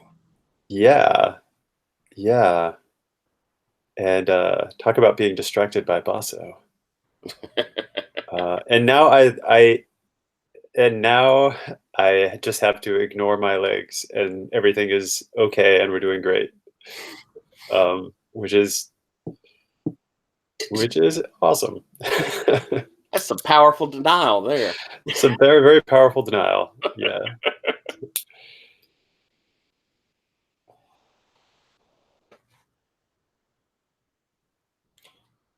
We're at the 4th. Hey, there's Basso behind you.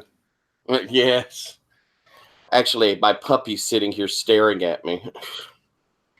Oh, you have all the pets. Nice. Yeah. I've got a corgi as my puppy, and then we got 2 cats. Awesome. Yes, dear. Oh, that's a loud cat. And she will want attention for a little while. Hopefully she'll move off. Yes. The next day, you continue on. Anise dragging Dion on this makeshift sled. And Dion, fully believing you're walking alongside, maybe even leading the way. Let's just have that moment. Yeah, I'm imagining that Anise sort of stops and lets the sled down for a little while to take a rest, and say, Anise, why are you slowing down? We're clearly so close. Come on, now's not the time to take a break. Come on, follow me. And I think that, as you know, when we started off, I was sort of imperious and impatient. And as we've been walking, I've just become more and more stooped and look so much more tired. And so as you say this, I look back and lead on. You can barely follow anymore. I need a rest. My bones can't take all of this. All right. I understand that you were raised in a palace and you're not used to exercise, but you're young and you're full of energy. I mean, you're gonna recover in no time, and we'll be right back to it. Go, but please take a rest. Yeah, have some more water. You don't drink nearly enough. Our water skins are all full. You seem to be awful content with having your ass drug across the desert. My age, I shouldn't be forced to do that. Anise, you're grumpy. I think you're getting dehydrated. Maybe you're right. Maybe we'll see if you can stumble along a little better after this. All right, little one. And I will drink of the water skin as we're kind of sitting there. And Jason, is it just this like road leading on for nowhere to nowhere sort of feel? No, you're on a path. Yeah, it's like this. It's this path that was revealed by the sandstorm, and it in the distance you see more ruins. You're not exactly sure what you're going toward, but you're definitely heading to like a city of some sort, right? and the path is lined occasionally with broken pillars and that kind of thing. About how But far does it look away? Oh gosh, I mean, Miles and miles. miles and miles, maybe. Who knows? I mean, it's Gotcha, okay. the desert plays tricks in your mind, right? It's slow going though, that's for sure. I think that when we get up from this one, I'm going to attempt to get up underneath your arm again, Dion, and see how well you can stagger along. Because, I mean, I really don't know if I can drag you much further. So I think at this point, you both hear a whistle in the air, like a, and Anise, you're struck in the leg by an arrow, Ah! but it doesn't hurt. There's not even any blood. What do I But fall? tell me, Anise, tell me your favorite memory from childhood. Ooh. I think it's I used to love to hear the stories of Hisham, all of his great and famous things that he did that made the kingdom so much better. And for one of my birthdays, and one of the few times that I actually looked at my father with a little bit of love, he arranged for someone to come and put on a play of one of Hisham's adventures. And because my father believed in realism so much, all the weapons were real and all of the deaths on stage were as well. But it was magnificent. It was like being there with the great hero himself. And the arrow is causing a key detail of that memory to fade away. You no longer remember what the subject of the play was. You just know that there was a play, but you cannot remember what it was about. Oh. And another arrow, before you have time to react, hits you, Dion. Dion, tell me about your favorite memory from childhood.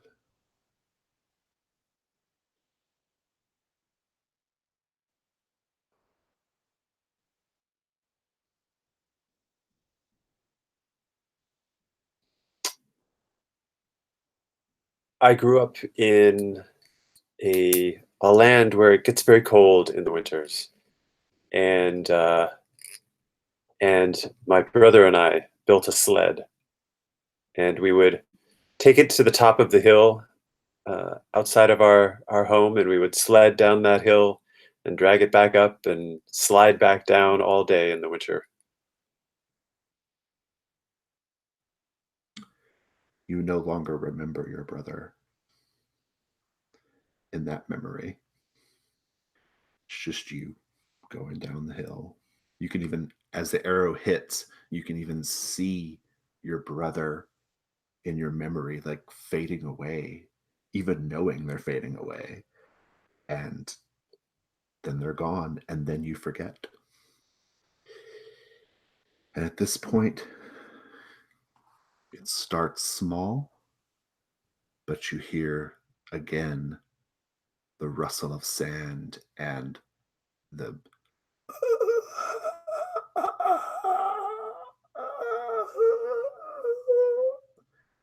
but more. There are skeletal, withered archers rising up out of the sand, dozens of them, forming a sort of crescent shape behind and around you on either side of the path. And they're a little ways away, but they're sending those arrows. You see the arrows. They don't occasionally, it takes them a bit to wind up, but they get the strings pulled and the arrow flies. And you both know that if these arrows continue to hit you, all of your memories are going to be gone. You're just going to be people wandering in the desert, and you don't know why. Anise, what do you do? Get up, and I'll live. They've come back, and I'm starting to hobble. Trying if there's these columns hobbling, trying to get some cover. You lay about. Do something. Can't you do something? Quickly, Anise, follow me. Run! You fool! That All right, way. so since you can't actually help Dion, we're going to let Anise do the roll. Anise, I mean, unless you have a different idea, maybe hiding might be helpful here, possibly. I have a thought. See what you think of this. Okay, go for it. Yeah.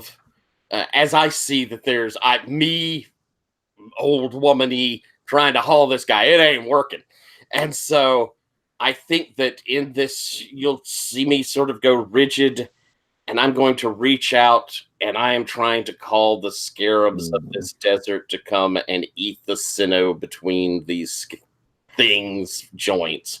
I'm trying to rise up the vermin in a when age you have to use wisdom sort of idea. Does that seem cool? I like it. Well, and I think maybe I'd like to offer Dion an opportunity to maybe use a ritual too. Like, Yeah. If you have any thoughts, Dion, like we've seen the swarm once, but I like that though. Yeah. I mean, I have Mirage. I have a Mirage. I could definitely make a Mirage that the two of us are obscured by some sand, and that they see some other figures running off in another direction. Yeah, you might need them both for all we know, right? I mean, it could be that you both have to do your thing to defend yourselves here. Let's start with the beetles first, because I think maybe there's a chance that you just only destroy some of them, right? Okay. Yeah, and you might have others that are that break away and come hunting for you, right? Yes. All right. So, will I get to use command? I'll take command, yeah. And so let's light die, dark die for the ritual. What could go wrong here?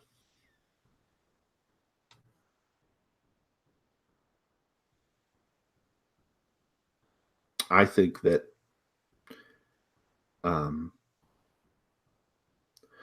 what could go wrong is that the beetles believe you to be a heretic and they consume you. Ooh. If Walter has any other ideas, I'm open to it. That one's good. What about Devil's Bargains? Something that will happen no matter what.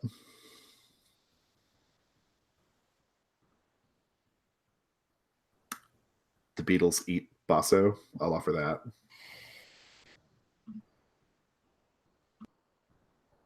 Alter anything? Or you have to lose control of Basso. It could be interesting too. Ooh. I think I'm going to take that one.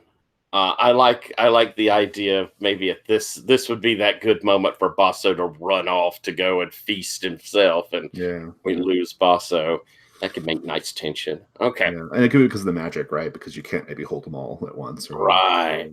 Yeah. That makes perfect sense. All right. So that's 2 light and a dark. 2 light and a dark. All right. I've been rolling strangely well, so let me jinx that by saying that. And I did. 1, 2, 3. Do you want to add another dark? Try again. I think I'm going to have to, or I'm going to be eaten and dead. So I'm going to just add the dark die first, and then I'll re-roll. So there's the dark die coming in. And I don't mark a ruin unless the roll's higher. Gotcha. Higher than your highest light and higher than your current ruin. Gotcha. Well, holy crap. 3 6s. That's good. Unbelievable. Okay, before we continue, I want ruin rolls from both of you, just from the whole scene. So let's do that first. I rolled a 1. God, I'm being strangely lucky for this game. I got a 3. Okay, so that hold them together. And a 6 is a good result. I can't really take that away from you for sake of the mirage. So just describe what the beetles do. I mean, I think we see the sand sort of churn as up around these things, these scarab beetles begin to swarm, and you could hear the sound of them as I'm come on down the road, and it's just like waves of clicking and them undulating as you could see them pulling these sinews from like the wrists and the shoulders till these things are just like shambling there, unable to hold their bows. And as they drop behind us, we can hear the sounds of those bones beginning to collapse and the click, click, click of the scarabs eating away. nice. I'm not done with you, though, Dion. While this is happening, 3 of these withered skeletal men, but dressed differently, dressed like priests, with mitered caps and gold finery. They appear, but you don't perceive them as withered. You perceive them as healthy, hale men. They look at you and they call out to you and they say, "Brother Dion, you have brought the princess. Splendid, splendid. Tell us, were you able to subdue her? Is she going to be any trouble?" So you're saying I recognize them as like priests or something that I'm Of an still ancient familiar land. with. Yeah, Of an ancient land. they're not even like priests. Oh, okay. of I'm just the of whatever this ancient land Yeah. was.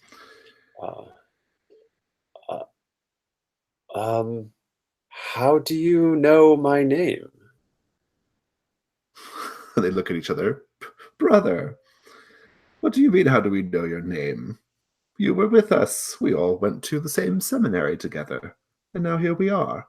And you were supposed to be retrieving the princess so that we may sacrifice her. And we just came to ask you, how is that going? I look at Anise. Anise, and I think Anise is busy with the beetles and doesn't see all this. She's in the ritual right now. Yeah. I do not know what you're speaking of. I do not know this seminary. You must be mistaking me for another Dion. Oh, Dion, you do love to make japes. But come now, show us the princess. No. She's not here. I lost her. Couldn't find her. We Couldn't find her. You must be mistaken. Well, who is that over your shoulder? Oh, well, that is my companion, Mitchell. Mitchell is here to escort me on these adventures that I'm having in this glorious land. This might be the time to do the mirage to convince them that. All right. Princess Anise is Mitchell. Okay. Well, I also have skill in lies. Yeah, so I think you get a light die for that, and then you get a dark die for using if you do want to do the mirage ritual. Okay. And yeah, might as well go for that too. How could this go wrong, Tyler? Any thoughts? Let's see.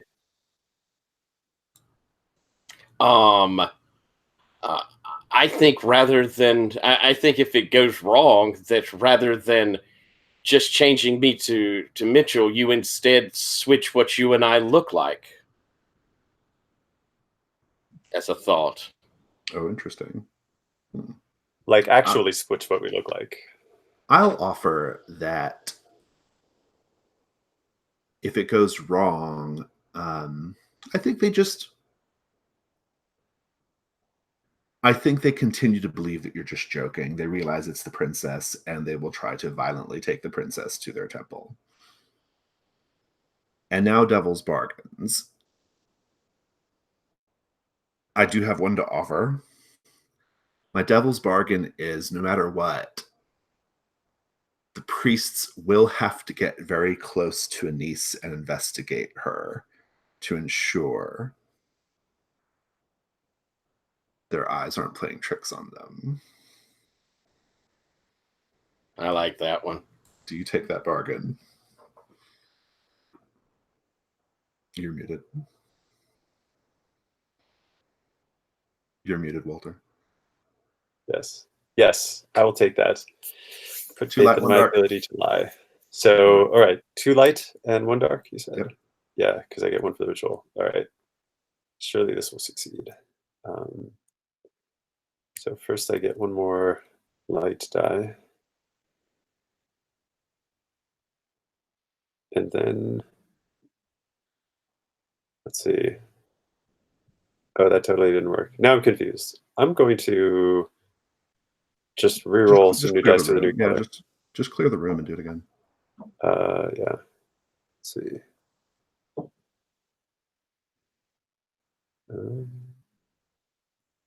Oh, clear. That is okay.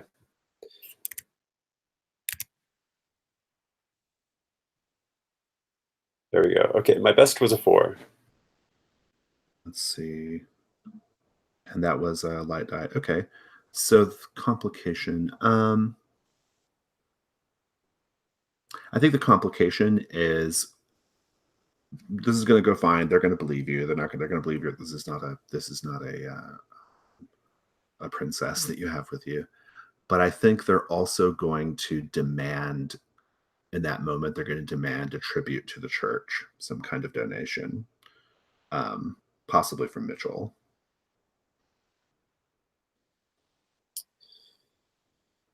All right. And so, assuming you take that, the bug thing is done, and you turn around, Anise. Well, first of all, I want to ask you, Diane, what does the magic actually look like?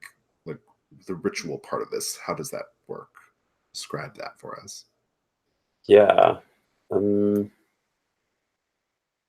So I have some fabric, some very gauzy fabric that I can pull out, and I kind of wave that around and say some words in a very far off sounding language, and then this sort of gauze just kind of like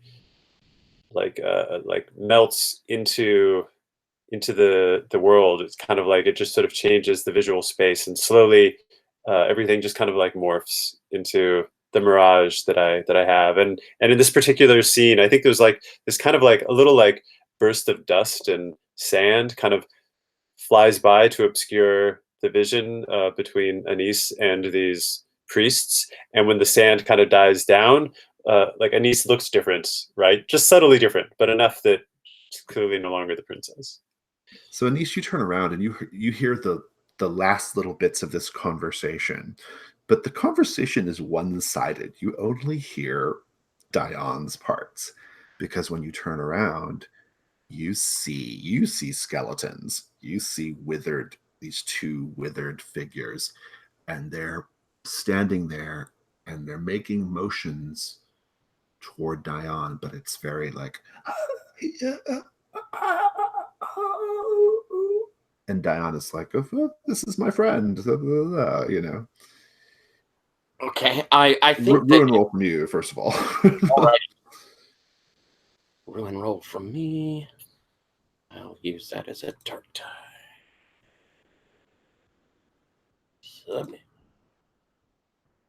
Oh, I went up. Are you at 5 now? I'm at 5 now. And this negotiation is complete between the 3 of them, and the 2 skeletal priests, they slide up towards you. Like, I think that as that ritual had died down, I think I'd been concentrated there before I turned, and I think I had seen as I come back to myself, Basso moving into oh yeah, mass of them, and so I've gone, and you see that demeanor change completely on me, and my face is just horrified and stricken. Basso, no, no, da!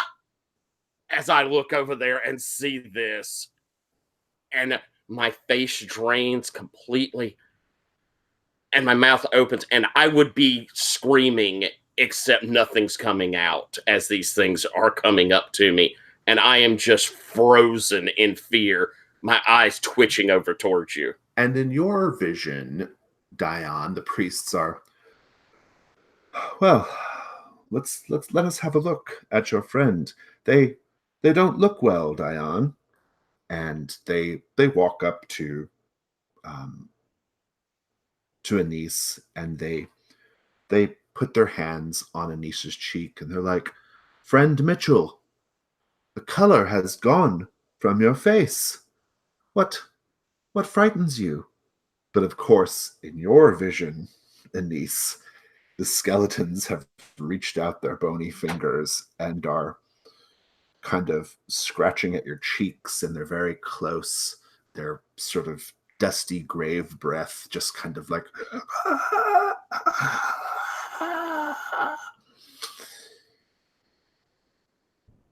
and one of the priests turns to you, Dion, and says, "Well, of course, it's customary now that we have attended to your friend that he give us some sort of tribute, some sort of donation to the temple."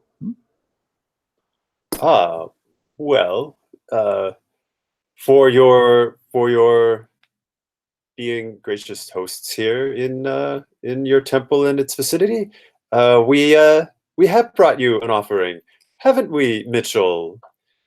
Mitchell, those horns that we recovered earlier, surely those would be a very appropriate gift to make for their hospitality, don't you think?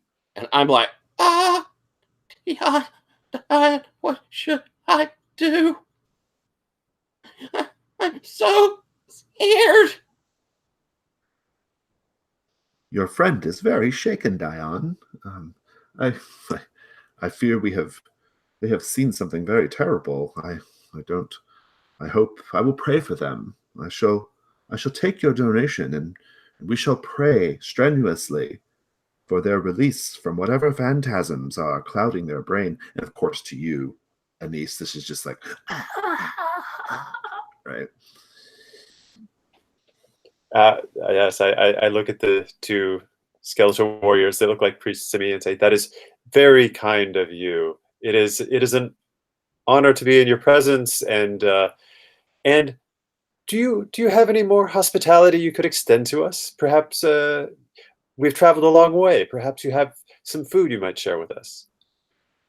We do not have food, but if you break from the path here and go northwest, you will find a fabulous temple. That is the location of everything you seek, Dion. Fantastic. This is excellent news. Yes, Mitchell, let's follow the path that they speak of. Oh, there, I think I see it now. It's over that direction to the northwest. And I think they've taken the horns at this point, and they are scuttling. They're shuffling off. I will run as soon as they get away from me, and just have latched on to like your clothes. You saved me. You saved me. Well, we wouldn't want them to mistake you for the princess now, would we? But it's okay. I've obscured their vision, so now they think that you're the brave warrior. It's fine. Just remember, you're Mitchell now, and they'll leave you alone. You could understand them? Well, didn't you hear? Oh, you were busy casting your magic to summon the beetles. That was brilliant. that was very well done. Thank you. These two priests, they have come and welcomed us to the land, but they did say something about wanting to sacrifice the Princess Anise. Shh. You're not Anise. It's okay. You can just be Mitchell for now. Just be Mitchell for now.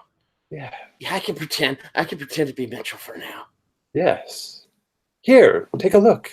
I hold up a mirror so you can see that you look different. Oh, wow. Basso ran away. Oh, again? Well, he came back the last time. I'm sure he'll find his way back to us. Yeah, you're probably right. Camera pans to show two scarab beetles tearing Basso apart. You're not gonna. How are we gonna get you there, though?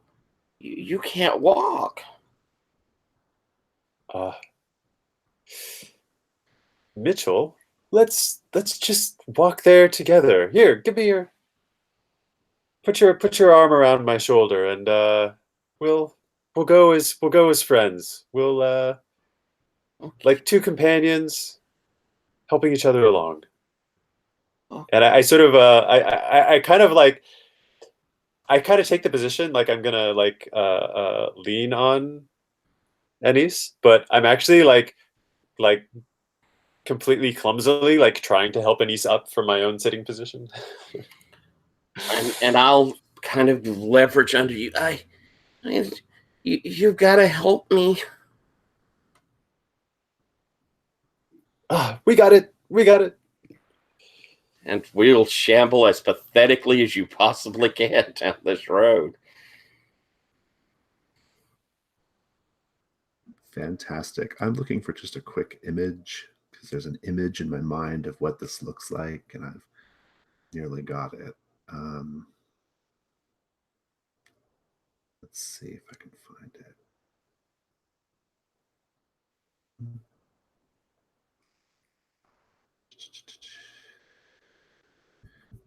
Refine my search term here.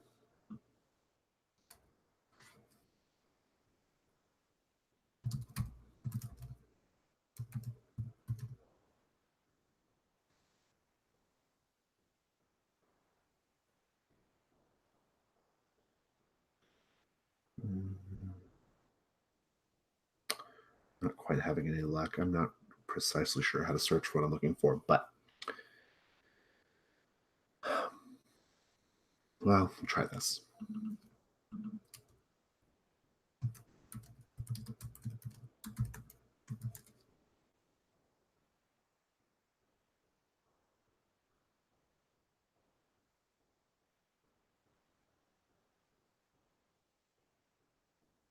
No luck.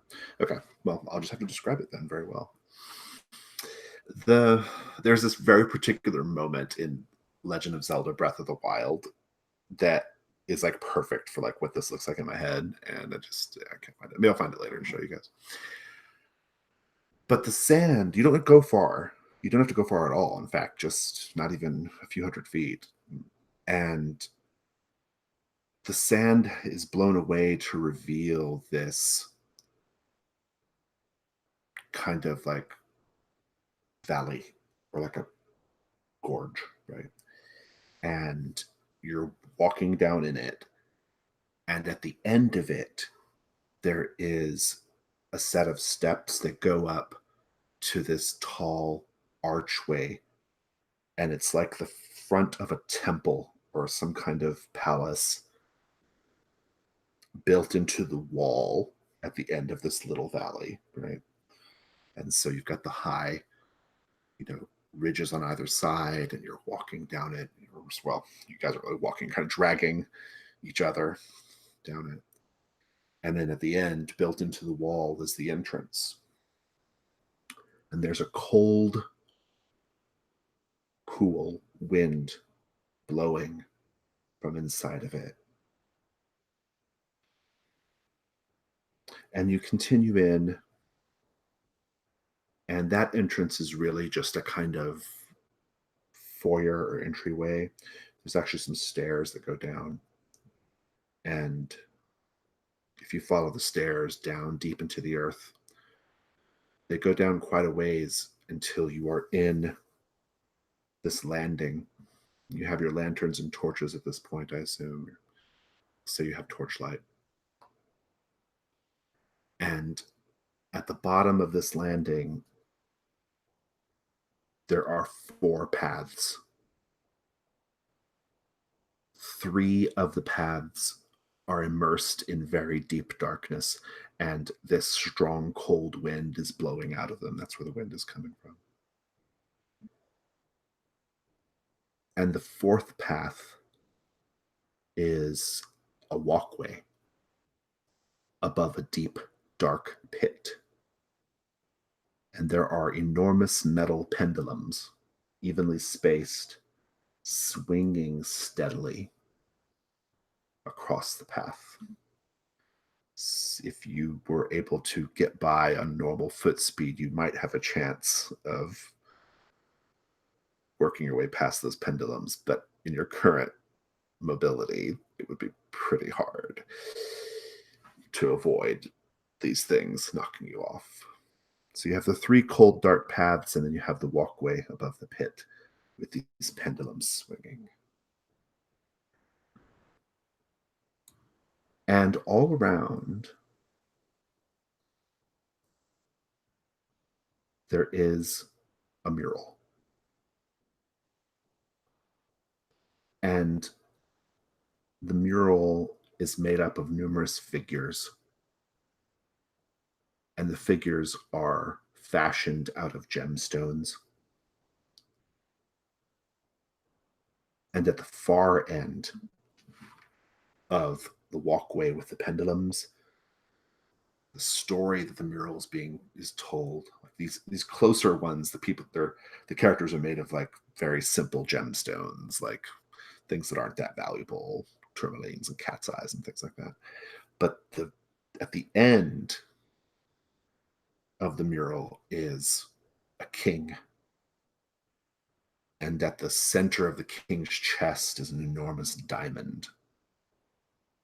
That's what you came here for. This is what's going to help you satisfy all of your desires. And in fact, here, Dion, I'd like to know more about Tyrolus. Why do you need so much money to bring freedom to Tyrolus?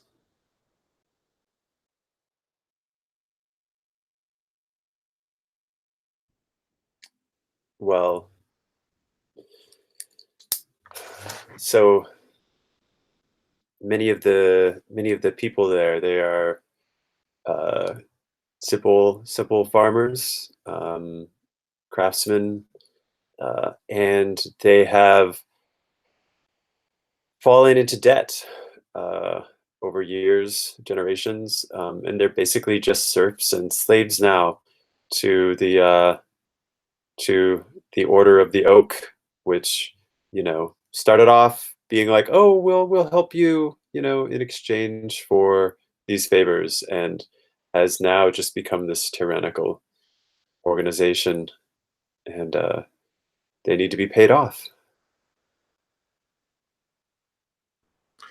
Anise, tell me about someone who was very, very, very dear to you, who's now dead.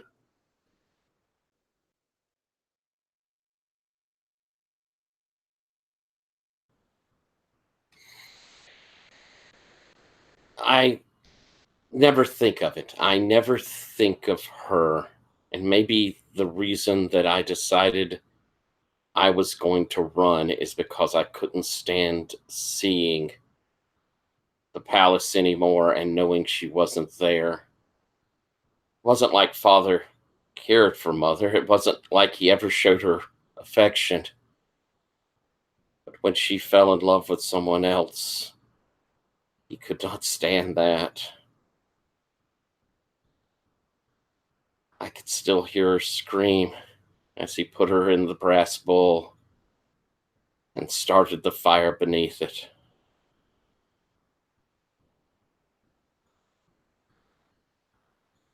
And I think for the briefest moment, the cold wind in one of the dark paths actually changes to a warm wind, a warmth that reminds you of the warmth that was blowing from that brazier.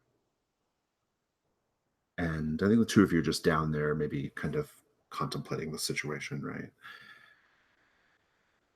And from that darkness where the warm wind came from, you hear a voice whispering to you, Anise, a woman's voice, your mother's voice. She says, Anise, my child, I never thought I would see you again. Please come closer. Mommy, mommy. And I will run in that direction. And just to be perfectly clear, you don't hear what Anise hears, Diana. But you run over that direction, and I think wispy, shadowy hands and arms reach out from the darkness and attempt to embrace you. And they say, I can leave this place, Anise. I can leave this place, but I need a body to inhabit. Mommy. Even a broken body will bring me back, Anise. I'll look back over my shoulder towards Dion, and as I look back, I'd like a ruin roll here as well. Okay, cool. We'll get to that in a minute. Give me a ruin roll. Cool. Yeah, this will probably inform that. Rolled a 2. Okay, hold it together. Continue, sorry. I think as, I'm looking over there and I'm, a childlike doubt as I look back towards my companion. But the camera sees as I turn back towards this shadowy figure a much more determined face, an older face. Oh, Mother, I may have exactly what you need. And after Anise leaves you there, Dion, and you don't really know what's going on or what she's doing. Maybe you think she's just investigating the dark path. One of the mural figures that's nearby, made from simple, dull gemstones, it begins speaking to you. It moves even. Its mouth, made of very finely carved turquoise, says, Brother Dion,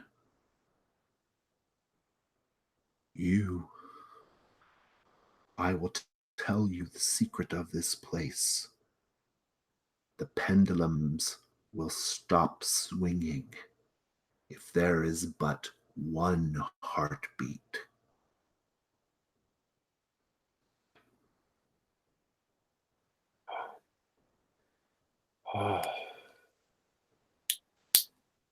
You can. I want a ruin roll from you as well, please. Yeah.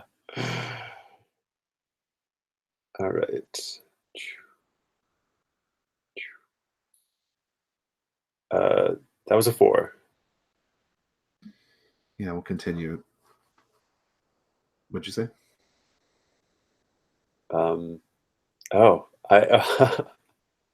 I'm looking at this mural. You can speak. Yes. Yes. And if you want to reach the other side of the bridge and claim the king's diamond, the king's heart, yours can be the only heart beating now. I think you even hear, you feel your own heartbeat in your chest. And you can even hear Anise's heartbeat magnified 1,000 times. Do you And then- mean Yeah. do you mean that there can only be one heartbeat at all, or one heartbeat on the bridge? And the mural says nothing in reply. And Denise, what do you do? I've turned back to Danan, and uh, well, my friend, I don't think you're going to be able to get across that bridge. Well, I feel like it would be best if only one of us attempted to cross the bridge at a time. I agree with you there. However, there's no way you're going to be able to cross alone. Huh. Perhaps you would like to go first? Perhaps so. Yes, yes. Let me go and retrieve our treasure, and then we will both have what we deserve. Yes, I think that's a good idea. And yeah, Do you step on the footpath? yeah. Nothing happens. The pendulums are still swinging. But with just yourself, you have a chance of at least trying to dodge them, right?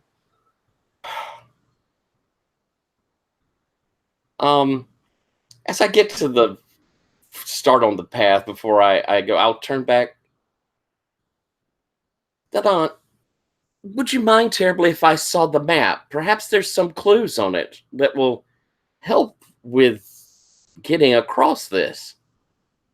I'm afraid I misplaced the map. I don't know where it is anymore.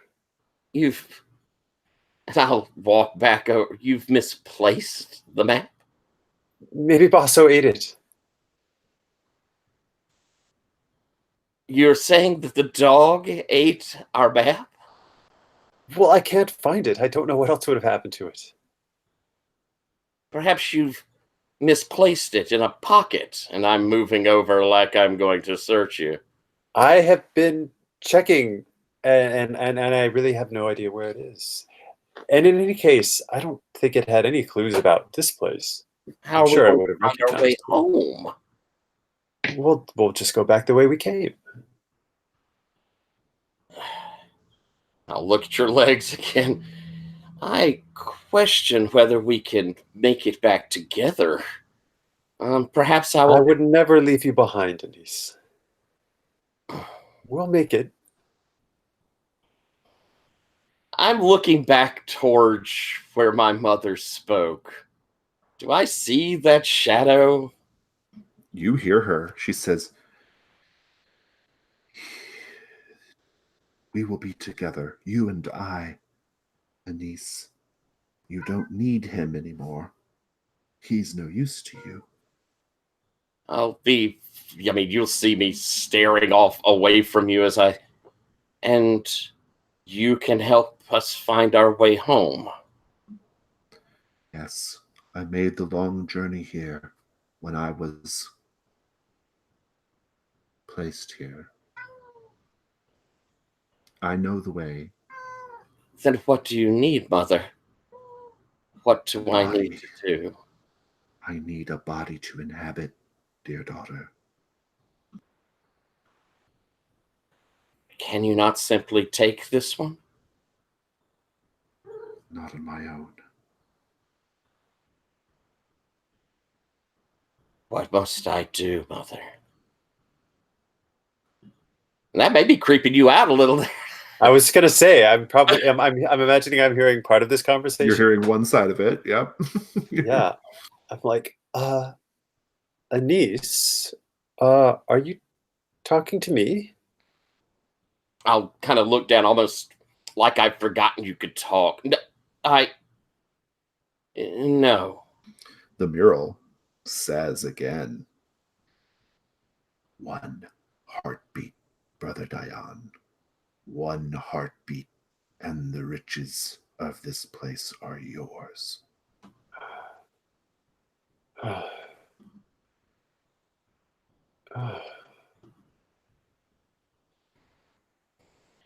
Anise, perhaps we shouldn't dally too much longer. Don't you want to go and get that diamond, and then we can be out of here? We'll be home in no time. Yes, I mean, wouldn't want to hurt you. There has to be some way I can do this. Mother, guide me. And do you have a weapon? I have that stiletto. I think you just find your hand palming it. Young man, you... During this Yeah. pause, while Anise seems to be distracted, I'd like to pull out another piece of gauze and cast another ritual to make it appear as if the pendulums have stopped swinging. That's pretty great. Yeah, I'm really into that. I like that a lot. Let's see. All right. So you're gonna get one. I think this is like a sufficiently deceptive since to get you a die for disgraced preacher. So we'll say one light, one dark for the ritual. How could this go wrong? I think the way it could go wrong is that Anise sees through what you're doing and dispatches you as a result. That sounds fair. Yeah. All right. And yeah. And then any devil's bargains?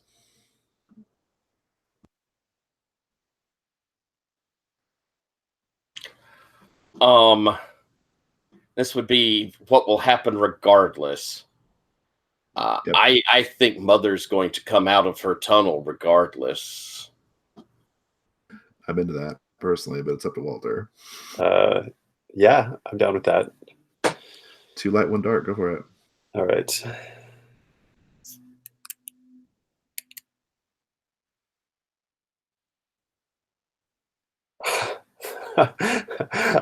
I'm not rolling well. This is 3 more dice, all under all 3 or less. Do you want to add another dark? Try again. Yeah. I'll try one more time. Let's see. Oh my god. Let's see here. So, all right. First, I'll re-roll those, and then I'll add one more.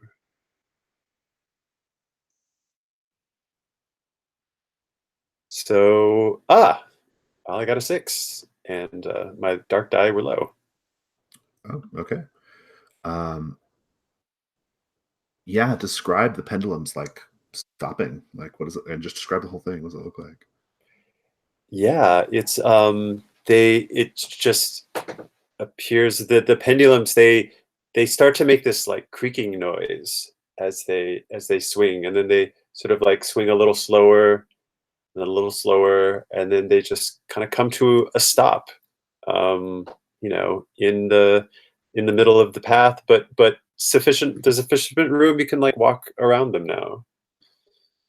And at this point, you both see the queen, well, Anise's mother, but a queen-like figure as well, step out of the dark shadows.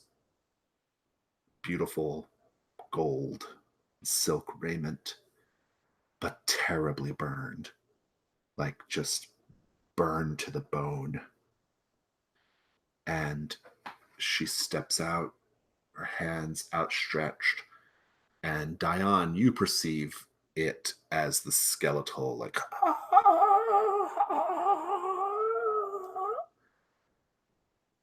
but Anise, to you, it's your mother, not burned. And she says, "Oh, what fortuity, daughter. Look, the king's heart, free for the taking. We can leave this place, rebuild the fountain, and everything we've tried to achieve. Yes, Mother. Quickly, Mitchell. There's another skeleton, and the pendulums have stopped. Now's the time to run and grab the diamond. Were you able to stop them? Was that you?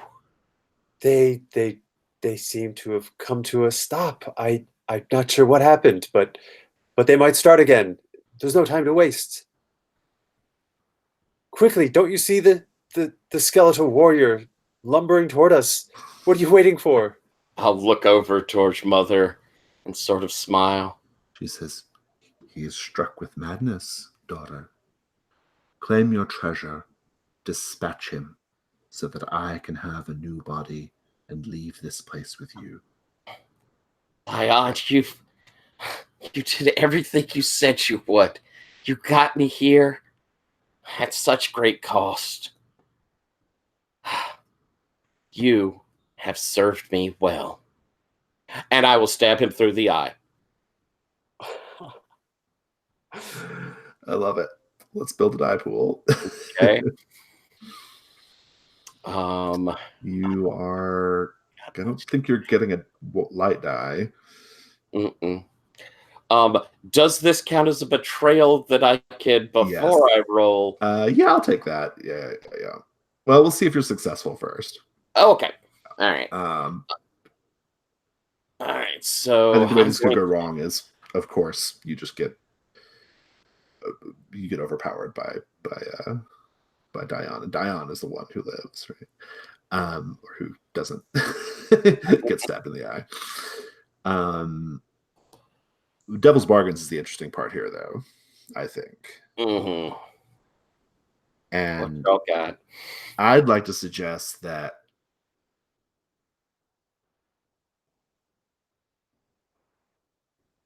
no matter what happens, you come to believe that Dion is your brother. Wait, are you the one who had the brother that you forgot? Or was that Dion? Oh, that was Dion. No matter what, reverse that.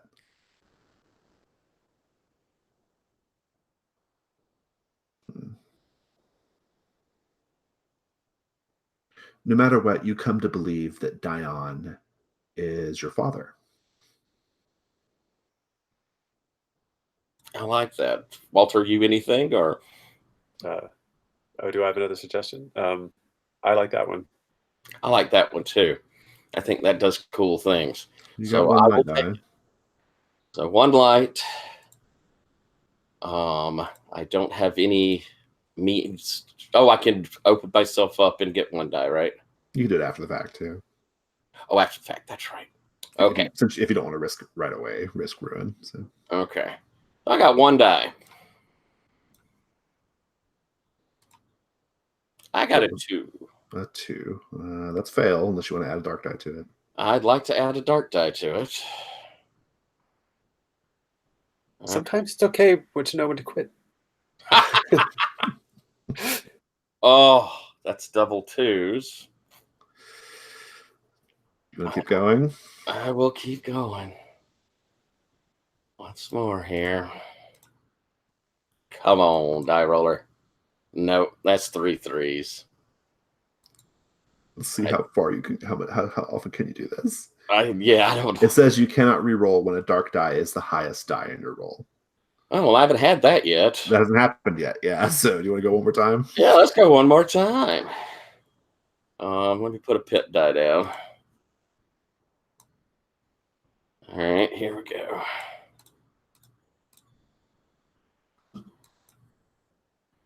I got a 6. Was it the dark? It was not.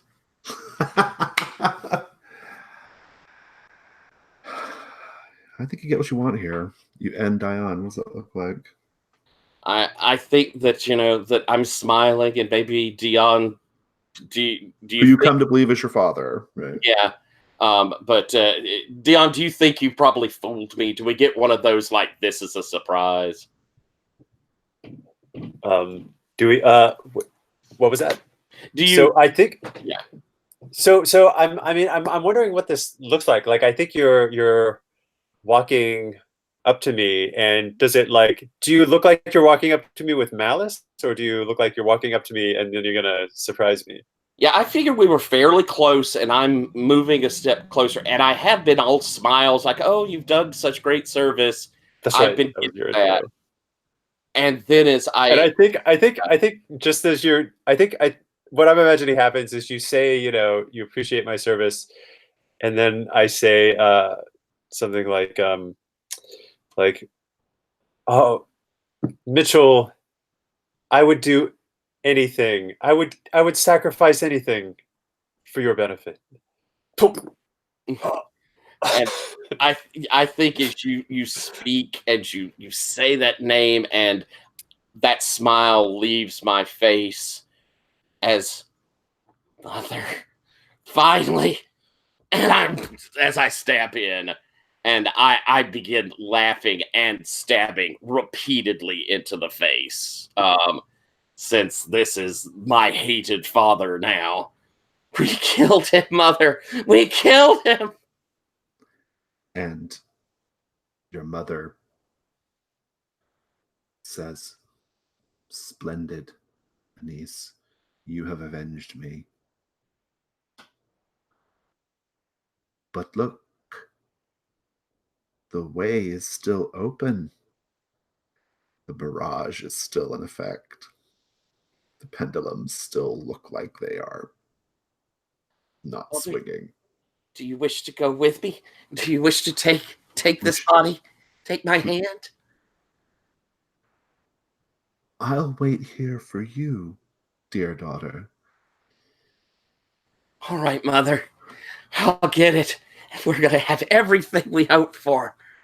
And I will begin running across this pathway, dodging these around these pendulums that are stationary there. Should be no And I problem at all. No problem at all. And I think it would be a nice poetic ending if you realized quite suddenly that the pendulums are actually moving and we just see one crash into you Mother! and knock you off into the darkness. And here we shall go to epilogues.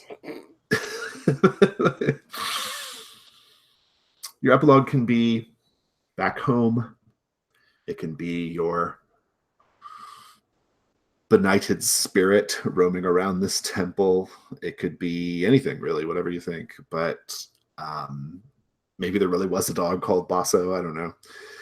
But let's just take like 2-minute break real quick while you think about it. We'll come back and do epilogues.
Everything going okay so far?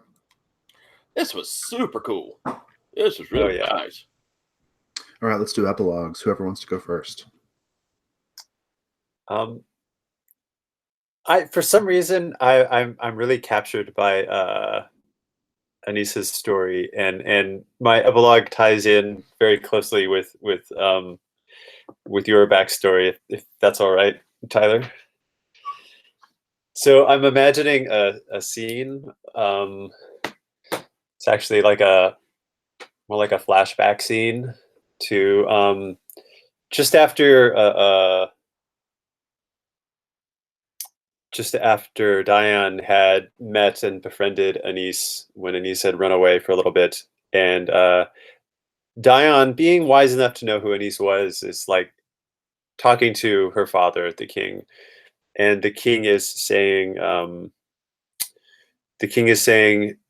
"Yes, I will pay you to keep an eye on her, and keep her out of trouble, but don't let her know.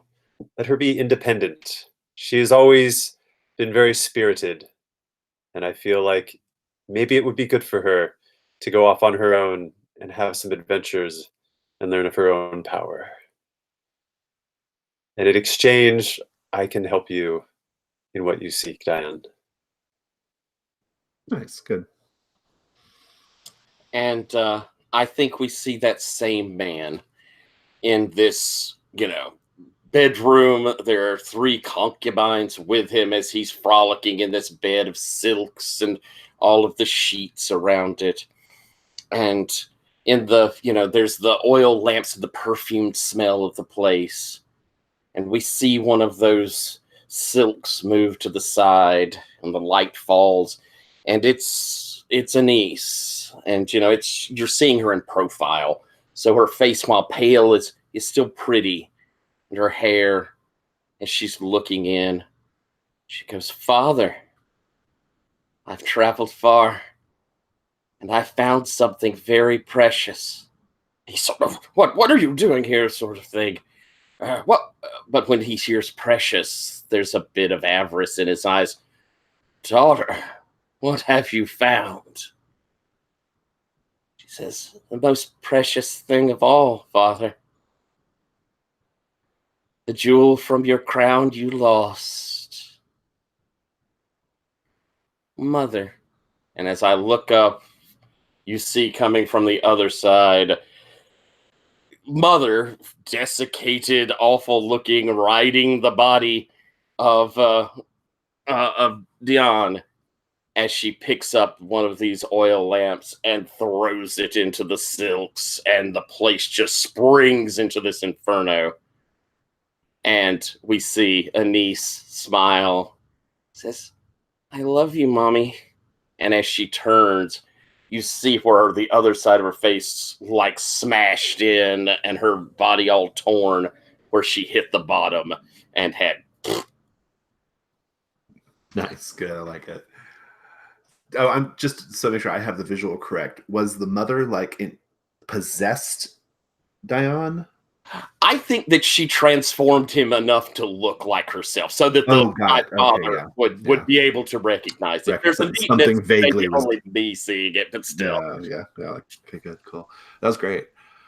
Awesome. That was really fun. Let's do stars and wishes. Wishes in this context could be, I don't know, just maybe things you would have wished you'd done or whatever you want.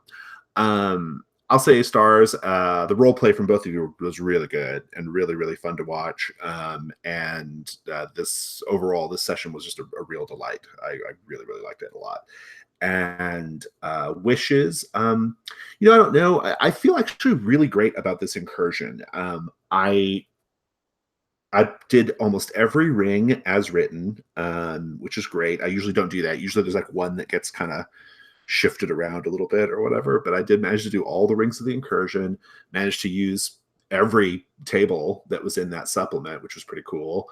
And I guess my only wish is just that I'd like to see more of the non-forest incursions. I think it's fun to see the incursions that are not the forest. This is the second one I've done, and so it's pretty cool. I guess I could go next. Wow, this was super awesome.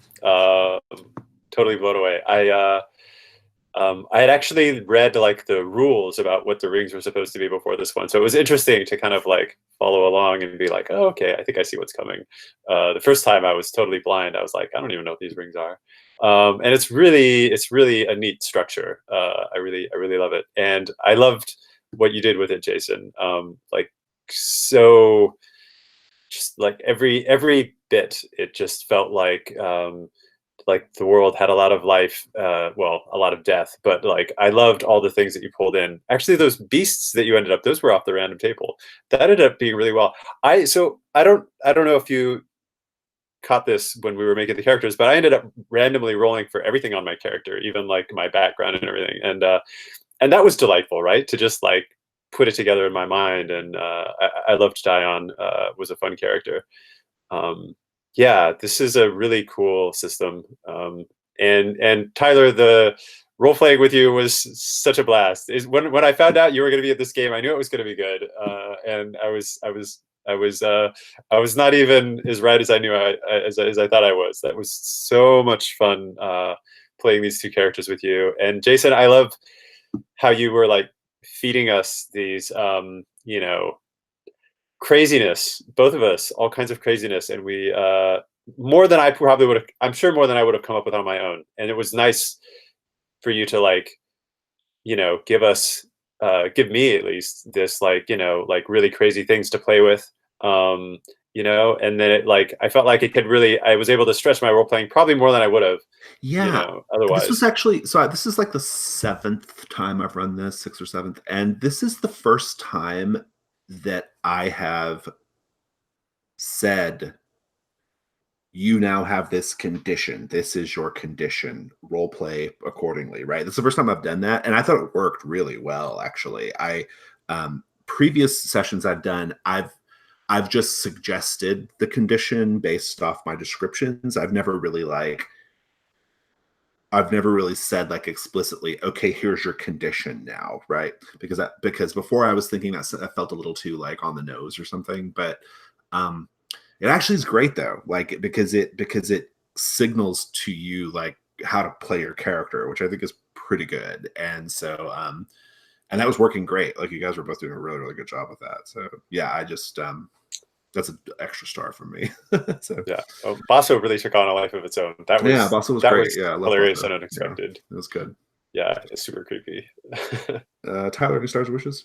Yeah, I'll start with wishes, which is this second time playing. I wish to play it more because each time, I mean, I felt so much more comfortable with what the game's supposed to be. You did the Wizard of Oz one before, right? I did the Wizard of Oz one before, and it took me about halfway through to realize the nature of really leaning into it, really just letting go. And playing it, coming into it with that mindset this time, it just felt wonderful. It was so nice. So I wish I could play more, and I wish to see more in these varied sort of spaces, because that leads into my stars. I loved this sand horror, this idea of it, the emptiness of it, which, with Wizard Ozma, it was very claustrophobic. That was the feel. Completely different sort of horror when you're out there in the empty. And that was fascinating. It was really good. You did such a good job of making it feel that way, to make that style of horror come really true to it. I'm going to say, I really like that you put the conditions on, like Walter said there. I think that if you're inflicting a condition and we're talking about something that is insanity, which is well beyond someone's control, it makes sense that it's inflicted. And I thought that was great. It gave me a lot I knew what I was working with. And picking that Wild Swings ended up being a ton of fun to role play. I like that you said it was the theme of time, so I decided to go with age as my shift. And I picked up on that. Yeah, that was good. It just felt really, really solid. And Walter, it was an absolute delight to role play with you. I've only had you GM me, and man, it was delightful to play with you. I love you regardless, but this was extraordinary. Just wonderful. I have to say, I find this game so interesting because What's really interesting about Trophy and what makes it like such a perfect one shot is we kind of don't get the characters until the last half or third of their journey, right? Like we don't see all the beforehand. We don't see getting to the forest or the desert or whatever. We don't see any of that. We just see this particular part. It's almost like it's like we're getting the second and third act, right? And not the first act. But I really love that because built into the incursions is this prompting the GM to ask the players questions about what came before and why you're doing what you're doing, right? And so you're kind of getting the first act without having to role play the first act, right? You're still getting it, right? And so you end up with a complete, more or less complete story, or complete enough, like in one session, but and it has this big epic feel despite the fact that you're just getting kind of the tail end of it, you know. And so I find that super fascinating. I think that's a really intriguing aspect of this game, and structurally so interesting. It's intriguing. And I think that you mentioned how well it plays with just 2 players and a GM. It's really good with 2 players, isn't it? I like it with 2 players. And it's hard to find a game where there's the right structure for that to work.